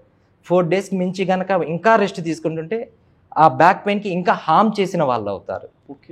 ఫస్ట్ 4 days దానికి హెల్ప్ చేసిన వాళ్ళు అవుతారు, తర్వాత 4 days నుంచి హార్మ్ చేసిన వాళ్ళు అవుతారు. అలా ఎక్సర్సైజెస్ కూడా కొన్ని ఎలాంటివి అంటే ఇప్పుడు కొన్ని ఫార్వర్డ్ బెండ్, బ్యాక్వర్డ్ అవ్వచ్చా, సైడ్కి బెండ్ అవ్వచ్చా, రొటేట్ అవ్వచ్చా, ఇట్లాంటి డౌట్స్ కూడా ఉంటాయి. ఇది చెప్పాలి అంటే what is good pain, what is bad pain understanding రావాలి మీకు. అంటే ఇప్పుడు మీకు ఒక బ్యాక్ పెయిన్ ఉంది, ముందుకు వంగొచ్చు అని కొందరు డాక్టర్లు, కొందరు వంగకూడదని చెప్తూ ఉంటారు. ఇప్పుడు మీరు వంగటం వల్ల ఆ పెయిన్ సివియారిటీ పెరిగిపోయిందా, అది కంటిన్యూషన్ అవుతుందా మెయిన్గా. ఇప్పుడు మీరు ముందుకు వంగారు, కొంచెం పెయిన్ వచ్చింది, బ్యాక్ వచ్చారు, తగ్గిపోయింది, అది ఆల్మోస్ట్ గుడ్ పెయిన్ అనొచ్చు. అలా కాకుండా మీరు వెనక్కి వచ్చినా నాకు ఇంకా నొప్పి వస్తుంది, ఇంకా 2-3 hours అయినా తగ్గట్లేదు, బ్యాడ్ పెయిన్. అలాంటి వాటికి ముందుకు వంగకూడదు. అలానే బ్యాక్కి కూడా అలానే ఏది గుడ్ పెయిన్ ఏది బ్యాడ్ పెయిన్ తెలిసి మూవ్మెంట్ చేస్తే రైట్ అనమాట. తెలియనప్పుడు ఎక్స్పర్ట్ కాడికి రావాలి. బట్ అంటే లైక్ ఒక బ్యాక్ గురించి ఇంత నీట్గా చెప్తున్నాను కదా, మేజర్గా చాలా మందికి స్పైన్ ఇష్యూస్ ఉన్నాయి. ఇప్పుడు నేను ఇంతసేపు కూర్చున్నాను, నాకు చిన్నగా ఒక పెయిన్ ఇండికేషన్ స్టార్ట్ అయింది, కొంచెం మూవ్మెంట్ ఇస్తున్నాను. బట్ ఈ స్పైన్ ఇష్యూస్ని మనం ఎలా కరెక్ట్ చేసుకోవాలి? ఫస్ట్ వచ్చేటప్పటికి పోస్చరల్ కరెక్షన్. ఈ పోస్చరల్ కరెక్షన్ ముందు పోస్చరల్ అవేర్నెస్ ఉండాలి మీకు. ఎలా కూర్చోవాలి, ఎలా ఒక బరువు ఎత్తాలి, ఎలా అంటే నడిచేటప్పుడు సడన్గా కొందరు ఫాస్ట్గా తిరుగుతూ ఉంటారు, అలాంటివి కూడా మోకాళ్ళలో లిగ్మెంట్స్కి కాజ్ అవుతూ ఉంటాయి. ఒక నడక ఎలా, ఒక కూర్చునే విధానం, నడిచే విధానం, ఎంతసేపు కూర్చోవాలి, మేజర్గా ఒక అవేర్నెస్ కూడా. ఇంట్లో అంటే ఈ మధ్య చూస్తుంటే అందరికీ సిట్టింగ్ జాబ్స్ ఎక్కువైపోయాయి. ఎంత ఎక్కువసేపు కూర్చునే కొద్దీ ఆ నడుము రిలేటెడ్, డిస్క్ రిలేటెడ్ ప్రాబ్లమ్స్ని, అంటే వెనక్కి బెండ్ అయ్యే కొద్దీ నడుముకుండే నార్మల్ లార్డోటిక్ అన్నది షేప్ మారిపోయింది. ఆ లార్డోటిక్ షేప్ నుంచి కైఫోటిక్లోకి మారిపోయింది. దానివల్ల డిస్క్ మీద ఎక్కువ ప్రెజర్ ఇస్తుంది, కొంతసేపు తట్టుకునేది బాడీ. కానీ గంటల కొద్దీ ఎక్కువసేపు ఉండే కొద్దీ ఆ డిస్క్ మీద ఇంకా కంప్రెషన్ ఇచ్చి కొన్ని క్రాక్స్ ఫామ్ అయ్యి పగిలిపోవటం కూడా అవ్వచ్చు. సో ఇంతవరకు కాజెస్ అవుతాయి. కాబట్టి జనరల్గా ఏంటంటే మేము కొన్ని అవేర్నెస్ ప్రోగ్రామ్స్లో చెప్తూ ఉంటాం, సిట్టింగ్ జాబ్ వాళ్ళంతా మినిమం 20 to 30 minutes తర్వాత ఒక్కసారి బ్రేక్ ఇవ్వండి, మధ్య లెగిసి నడవండి, కదలండి. ఇప్పుడు ఎక్కువ ఒకటే చోట ఎక్కువ ఉండకూడదు. Good, any position, even standing కూడా రైట్ కాదు, లయింగ్ కూడా రైట్ కాదు. సో పడుకొని ఉన్నా కూడా ఏదో ఒకటి కాసేపు రైట్ కాసేపు లెఫ్ట్ తిరుగుతూ ఉండాలి. 15 minutes కి ఒక మూమెంట్ మినిమం 20-30 minutes అనుకోండి. 30 minutes నుంచి కదిలిక జరుగుతూ ఉండాలి. 30 minutes కి మించి ఒకే పొజిషన్లో ఉన్నారు అంటే అక్కడ మొత్తం స్టిఫ్నెస్ ఫామ్ అయిపోతూ ఉంటాయి. ఇంకా పెయిన్ కనుక ఉంటే ఆ ఏరియాలో చిన్న డ్యామేజ్ కనుక ఉంటే ఇన్ఫ్లమేషన్ ఎక్కువ జరిగిపోయింది, దానివల్ల ఇంకా ఫ్రీజ్ చేసేసిద్ది. తర్వాత నెక్స్ట్ మొబిలిటీ చాలా కష్టమైద్ది. ఇప్పుడు చాలా మంది అంటూ ఉంటారు, నడుము నొప్పి వచ్చింది కూర్చుంటే లెగగానే నొప్పి సార్, ఒక 10 అడుగులు నడిస్తే గానీ ఫ్రీ అవ్వట్లేదు. అక్కడంతా ఏమవుతుంది, మళ్ళీ 10 అడుగుల తర్వాత ఎలా తగ్గుతుంది? ఆ కదలిక జరిగినప్పుడు, బ్లడ్ సర్క్యులేషన్ జరిగినప్పుడు ఆ ఇన్ఫ్లమేషన్ తగ్గుతుంది, కాబట్టి అప్పుడు మళ్ళీ నడక ఫ్రీ చేస్తుంది. ఇప్పుడు కొంతమంది మీరు చెప్పినట్లు స్టిఫ్ కూర్చోవాలో, ఒక పోస్చర్ తీసుకోవాలో ఉంటుంది. కొంతమంది నేను వర్క్ చేస్తుంటాను సార్, సిస్టంలో ఇట్లా బెండ్ అయిపోయి మరి ఫార్వర్డ్లో ఉండి చేస్తుంటారు. సో ఈ ఫార్వర్డ్గా ఉండి పొజిషన్ని కూడా డిఫరెన్స్ చేసుకుంటే బాడీకి ఏమన్నా ఇబ్బంది అవుతుందా? డెఫినెట్లీ నేను అదే చెప్పటం. ఒక ఆల్రెడీ నడుముకు ఉండాల్సిన లార్డోటిక్ పొజిషన్ అన్నది కంప్లీట్ కైఫోటిక్ ఎగనెస్ట్ చేశారు. దాని మీద ఎక్కువసేపు ప్రొలాంగ్ సిట్టింగ్ పొజిషన్లో ఉంటున్నారు, ఇంకా చాలా డిస్క్ని డ్యామేజ్ చేయటం. ఇది మీరు కేవలం స్పైన్ అనుకోవద్దు, మీరు ఎంత ఫార్వర్డ్ బెండ్ అయ్యే కొద్దీ మీ చెస్ట్, లంగ్ ఏరియాని కూడా, లంగ్ క్యావిటీని కంప్రెస్ చేస్తున్నారు. దానివల్ల బ్రీతింగ్ లెవెల్స్ చాలా తక్కువ అయిపోతున్నాయి. 10-15 years బ్యాక్ ఒక హ్యూమన్కి నార్మల్గా 4 liters ఆక్సిజన్ తీసుకునే కెపాసిటీ ఉంది, ఇప్పుడు 2 liters పడిపోయింది. అంత తక్కువ కెపాసిటీ. ఎవరు కూడా అంత లంగ్ కెపాసిటీ బాగున్న వాళ్ళు నేను చూడటం లేదు నా ఎక్స్పీరియన్స్లో. వాళ్ళలో ఉన్న బ్యాడ్ హ్యాబిట్స్ ప్లస్ పొల్యూషన్. అంటే అప్పట్లో కూడా కొందరు స్మోకర్స్ ఉన్నారు, కానీ అంత ఎక్కువ చూడలేదు. ఈరోజు కామన్ పీపుల్ అంటే అడల్ట్స్లో, ఫీమేల్స్లో కూడా చూస్తున్నాం. అంటే స్మోకింగ్ లేని వాళ్ళల్లో కూడా చూస్తున్నాం. 2 liters కెపాసిటీ కూడా ఉండట్లేదు. అప్పట్లో ఏ పని ఉన్నా లేసి వెళ్ళి చేసుకునే వాళ్ళు. ఇప్పుడు ఒక కూరగాయలు తెమ్మన్నా సరే ఒక యాప్ ఉంది అని చెప్పే స్టేజ్ లో ఉన్నారు. ఇంట్లోనే పనులు అయిపోవాలి, డోర్ డెలివరీస్. సో ఈ ఫిజికల్ యాక్టివిటీ లేకపోవడం వల్ల కూడా డెఫినెట్లీ కొంతమందిని చూస్తుంటాం సార్, నేను చాలా ఆరోగ్యంగా ఉండాలి అని ఒక మోటివేషన్ పెట్టుకుంటారు. కొంతమంది జిమ్, యోగా, అరబిక్స్ సంథింగ్ వాళ్ళకి నచ్చిన దాంట్లో వెళ్తుంటారు. ఈ యాక్టివిటీస్ని ఎలా మెయింటైన్ చేయాలి? డెఫినెట్లీ ఏదో ఒక ఫిట్నెస్ యాక్టివిటీ అన్నది చాలా ఇంపార్టెంట్. మన ఇండియాలో మేజర్గా ఏంటి అంటే ఫిట్నెస్ చేసేవాళ్ళు 80% లేరు, కేవలం 20% పీపుల్ మాత్రమే ఫిట్నెస్ మీద కొంత ఇంట్రెస్ట్ ఉండేవాళ్ళు. 80% చేయరు. చాలామంది హెల్త్ ప్రాబ్లమ్స్ గురించి అంటే ఫుడ్ రిలేటెడ్గా ఫుడ్ ఇది తింటే అది తింటే కొంత ఐడియా ఉంది, ఇది చేస్తే ప్రాబ్లం వచ్చింది, ఇలా తింటే ప్రాబ్లం వచ్చిద్దని. ఎక్సర్సైజ్ చెయ్యకపోతే ప్రాబ్లం వచ్చిద్దని అవేర్నెస్ ఎవరికి లేదు. సో ఫిట్నెస్ మీద 80% పీపుల్కి లేదు. ఆ 20% అవేర్నెస్తో చేస్తున్నారు, కానీ కొందరు రైట్ ఫామ్లో ఎలా చేయాలి, ఏం చేయాలి, మీరు అడిగిన క్వశ్చన్ ఆ 20%కి సూట్ అవ్వచ్చు మేబీ. ఎగ్జాక్ట్లీ. ఆ 20% పీపుల్ కూడా ఎట్లా అంటే ఒక సిస్టమిక్ మీదే ఫాలో అయిపోతారు, అంటే వాళ్ళు లైఫ్ లాంగ్ జిమ్ మాత్రమే చేస్తూ వెళ్తారు. కొందరు లైఫ్ లాంగ్ యోగానే మంచిదని నమ్మి వెళ్తుంటారు. కొందరు అయితే కేవలం వాకింగ్ చాలు, ఇంకా అన్ని ప్రాబ్లమ్స్కి అదే సింగిల్ సొల్యూషన్గా చూస్తూ ఉంటారు. అన్నిటికీ ప్రతి దాంట్లో ప్రతి సిస్టంలో కొన్ని ప్లస్ పాయింట్స్ ఉన్నాయి, కొన్ని గ్రేట్నెసెస్ ఉన్నాయి, కానీ కొన్ని లిమిటేషన్స్ కూడా ఉన్నాయి. ఓకే. అంటే లైక్ జిమ్ అనుకోండి, ఒక మజిల్ని బాగా స్ట్రెంత్ చేయొచ్చు, బిల్డ్ చేయొచ్చు, బల్క్ తయారు చేయొచ్చు, కానీ ఫ్లెక్సిబిలిటీ. ఎగ్జాక్ట్లీ, నా క్వశ్చన్ అదే ఉంది. అంటే జిమ్ వెళ్ళే వాళ్ళు ఫ్లెక్సిబిలిటీ చేయలేరు, యోగాకి వెళ్ళే వాళ్ళు ఈజీగా బాడీని ఫ్లెక్స్ చేస్తారు. ఇంత డిఫరెన్స్ ఎలా అయిపోతుంది బాడీకి? ఇక్కడ వాళ్ళ వర్క్ అంతా జిమ్లో మజిల్ని ట్రైన్ చేస్తూ ఉండటమే. ఇక్కడ వీళ్ళు ఏంటంటే యోగాలో మజిల్ ఒకటే కాకుండా హోలిస్టిక్ బాడీని ఫ్లెక్సిబిలిటీ ఇంక్రీజ్ చేశాక మల్టీ జాయింట్స్ ఫ్లెక్సిబిలిటీ ఇంక్రీజ్ చేయాలంటే మజిల్ని స్ట్రెచెస్ చేయాలి, లెంతనింగ్ చేయాలి. సో వాళ్ళ ఫోకస్ మజిల్ని స్ట్రెంత్ చేయటంలో తక్కువ ఉంటుంది. సో వాళ్ళ టార్గెట్స్ అంటే అది వాళ్ళ మెథడాలజీ అనొచ్చు. యోగాలో ఇలానే ఉంటుంది, జిమ్లో అలానే ఉంటుంది. ఏమి చేయలేని వాళ్ళు వాకింగ్ మాత్రమే చేస్తూ ఇదే బాగుంది అన్నట్లు ఫీల్ అవుతూ ఉంటారు. ఓకే. అలా అయితే మరి ఎమోషన్స్ ఫిజికల్ హెల్త్ మీద ఎలాంటి ఇంపాక్ట్ చూపిస్తాయి? మేబీ నేను ఇండియాలో దీనికి ఆన్సర్ చెప్పడం టూ ఎర్లీ అయిపోవచ్చు. చెప్పండి. ఇప్పుడు మీరు గూగుల్ చాట్ జీపీటీని యూజ్ చేసి ఇదే క్వశ్చన్ చెక్ చేసేయండి. మీ ఎమోషన్స్ అన్నవి ఒక జాయింట్ పెయిన్కి ఎలా కాజ్ చేస్తున్నాయని సెర్చ్ చేసి చూడండి. ఓకే.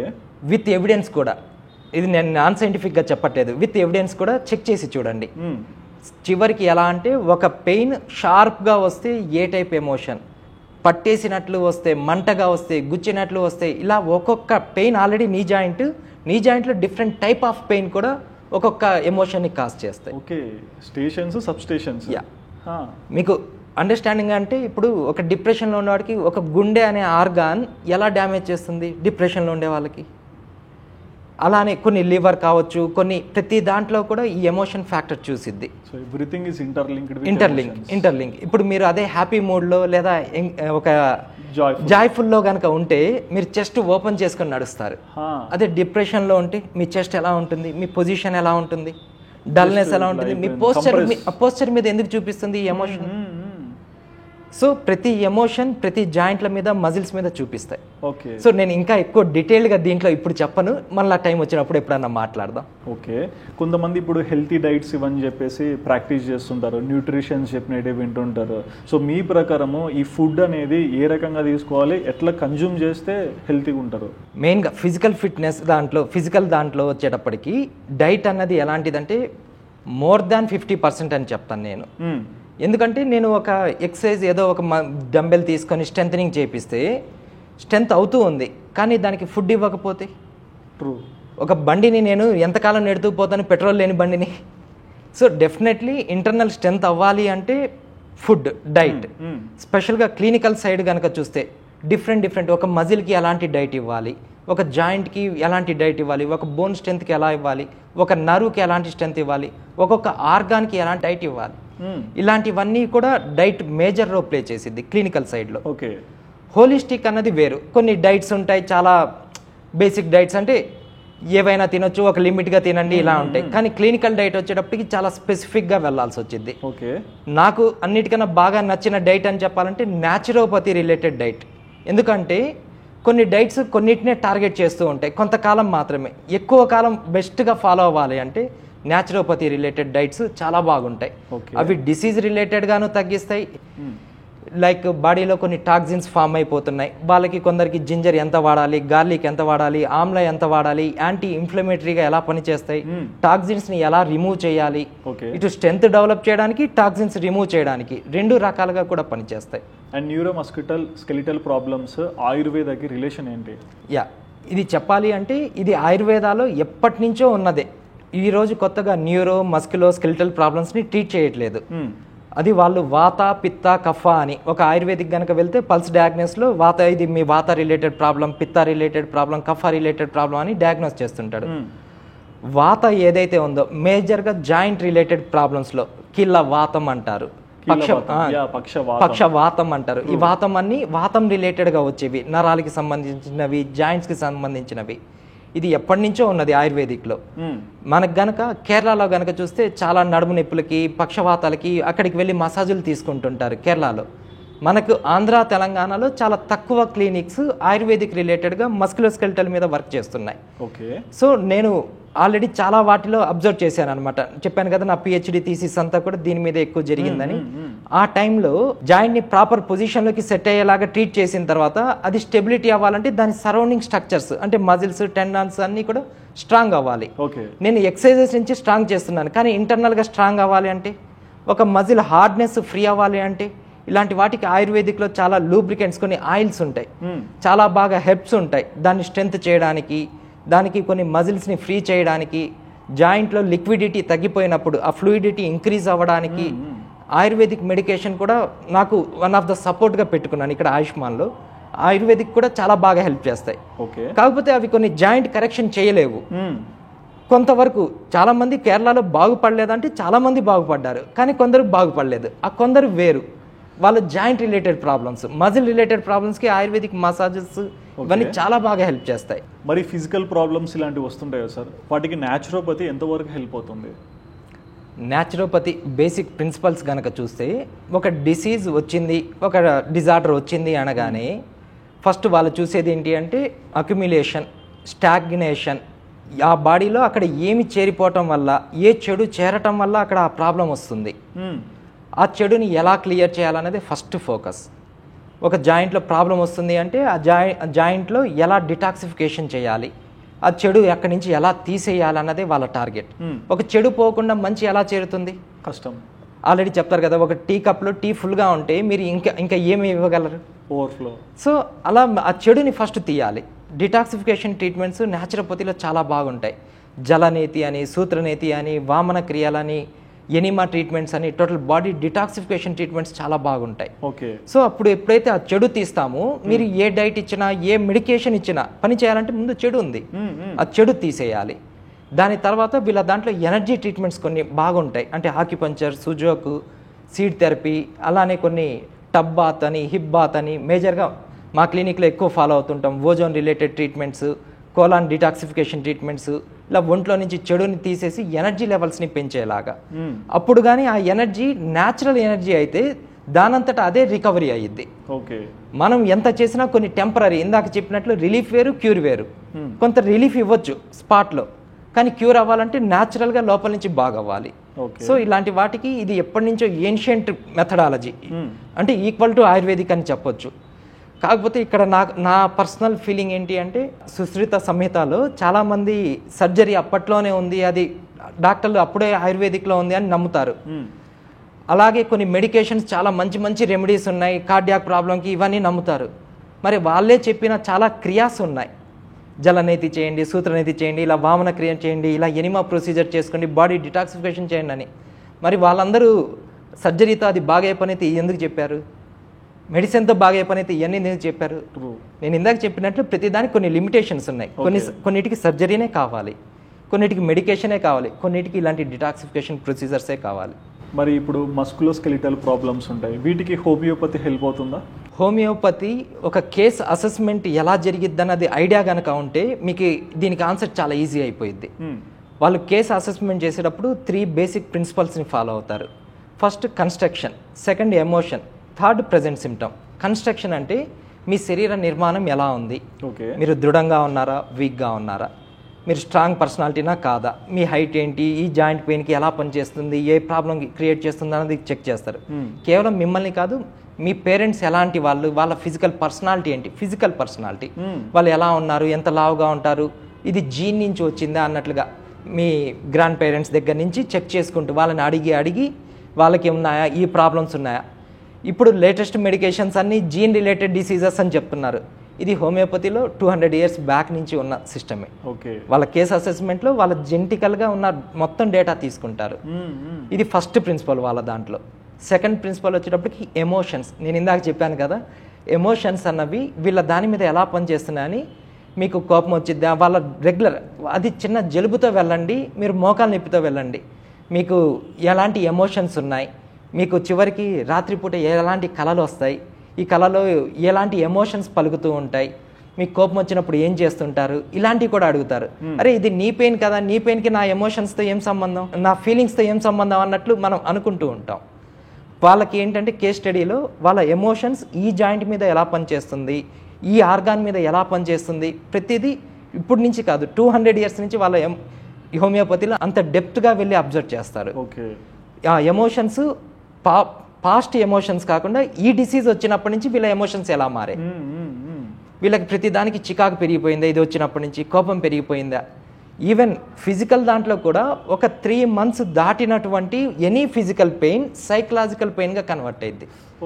మీరు ఇందాక చెప్పారు ఒక 20 minutes బ్యాక్ నాకు చిన్న బ్యాక్ పెయిన్ అన్నారు. అదే బ్యాక్ పెయిన్ కంటిన్యూషన్ ట్రిగర్ చేస్తూ ఉంటే 3 monthsకు ఏమైద్ది, మీ ఫిజికల్ పెయిన్ కాస్త సైకలాజికల్ పెయిన్గా మారిద్ది. మీ డైలీ లైఫ్ చాలా మారిపోయిద్ది. అవును, ఏ పని చేయలేరు, దేనికి ఇంట్రెస్ట్ ఉండదు, ఫ్యామిలీ లైఫ్ కూడా గడపడానికి చాలామంది బ్యాక్ పెయిన్స్ బాధపడుతూ ఉంటారు. ఇలాంటివన్నీ కూడా వాళ్ళ మైండ్ సెట్ ఎక్కడ దాకా వెళ్ళిపోతుంది అన్నది కూడా అబ్జర్వ్ చేస్తారు ఎమోషనల్గా. థర్డ్ వచ్చేటప్పటికి ప్రజెంట్ సైన్ అండ్ సిమ్టమ్స్ ఏమేమి ఉన్నాయి, ఇతనికి ఏమేమి లక్షణాలు కనపడుతున్నాయి. సో ఈ మూడింటిని బేస్ చేసుకొని construction, emotion, present sign and symptoms, దీన్ని బేస్ చేసుకొని ఇంత డెప్త్గా అనాలిసిస్ చేసి హోమియోపతి వర్క్ చేసిద్ది. ఓకే, సో ఇప్పుడు ఎవరన్నా లైక్ ఆయుష్మాన్ గురించి తెలుసుకుంటారు, దీని గురించి ఏదైనా అప్రోచ్ అవ్వాలంటే వాట్ ఈస్ ద ప్రాసెస్? బేసిక్గా మేము ఏం చెప్తామంటే, మేము అంటే మీకు కనుక ఒక చిన్న హెల్త్ ప్రాబ్లం ఏదైనా ఉంటే ఫస్ట్ లెవెల్లో మీకు దగ్గరలో ఉన్న క్వాలిఫైడ్ డాక్టర్స్, మళ్ళీ ఎవరంటే వాళ్ళ కాడికి వెళ్ళొద్దు, క్వాలిఫైడ్ డాక్టర్స్ కాడికి వెళ్ళండి, ట్రీట్మెంట్ తీసుకొని చూడండి. బెస్ట్ రిజల్ట్ వస్తే గుడ్, ఒకవేళ అక్కడ చాలట్లేదు, మేము ఇక్కడ ఏంటి అంటే మల్టిపుల్ చాలామంది డాక్టర్స్ కలిసి ఒక సిస్టమ్కి ఇంకో సిస్టమ్ సపోర్ట్ తీసుకుంటూ, ఇప్పుడు ఆయుర్వేదిక్కి ఫిజియో కావచ్చు, హోమియోపతి ప్లస్ ఫిజియో కావచ్చు, న్యాచురోపతి ఫిజియో కావచ్చు, ఇలా కొన్ని సిస్టమ్స్ కంబైన్డ్గా వర్క్ చేస్తూ ఒక సిస్టమ్కి ఇంకో సిస్టమ్ సపోర్ట్ అనమాట. అలా సపోర్ట్ సిస్టమ్తో వర్క్ చేస్తుంది కాబట్టి చిన్న చిన్న ప్రాబ్లమ్స్కి ఫస్ట్ మీ లెవెల్ మీకు తెలిసిన డాక్టర్స్ కాడ ట్రై చేయండి.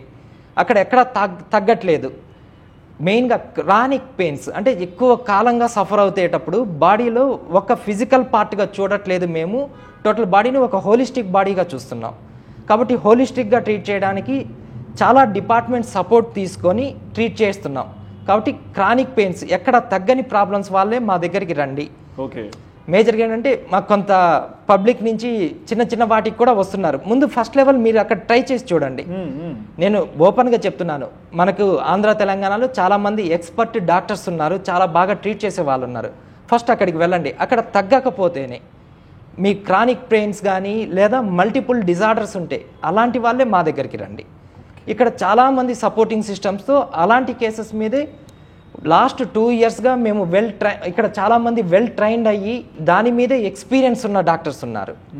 కాబట్టి అలాంటి సివియర్ ప్రాబ్లమ్స్ ఎక్కడ తగ్గని ప్రాబ్లమ్స్ వాళ్ళే మా దగ్గరికి రండి అని మేము చెప్తున్నాం. But it's a fair answer నేను చెప్పడం అయితే.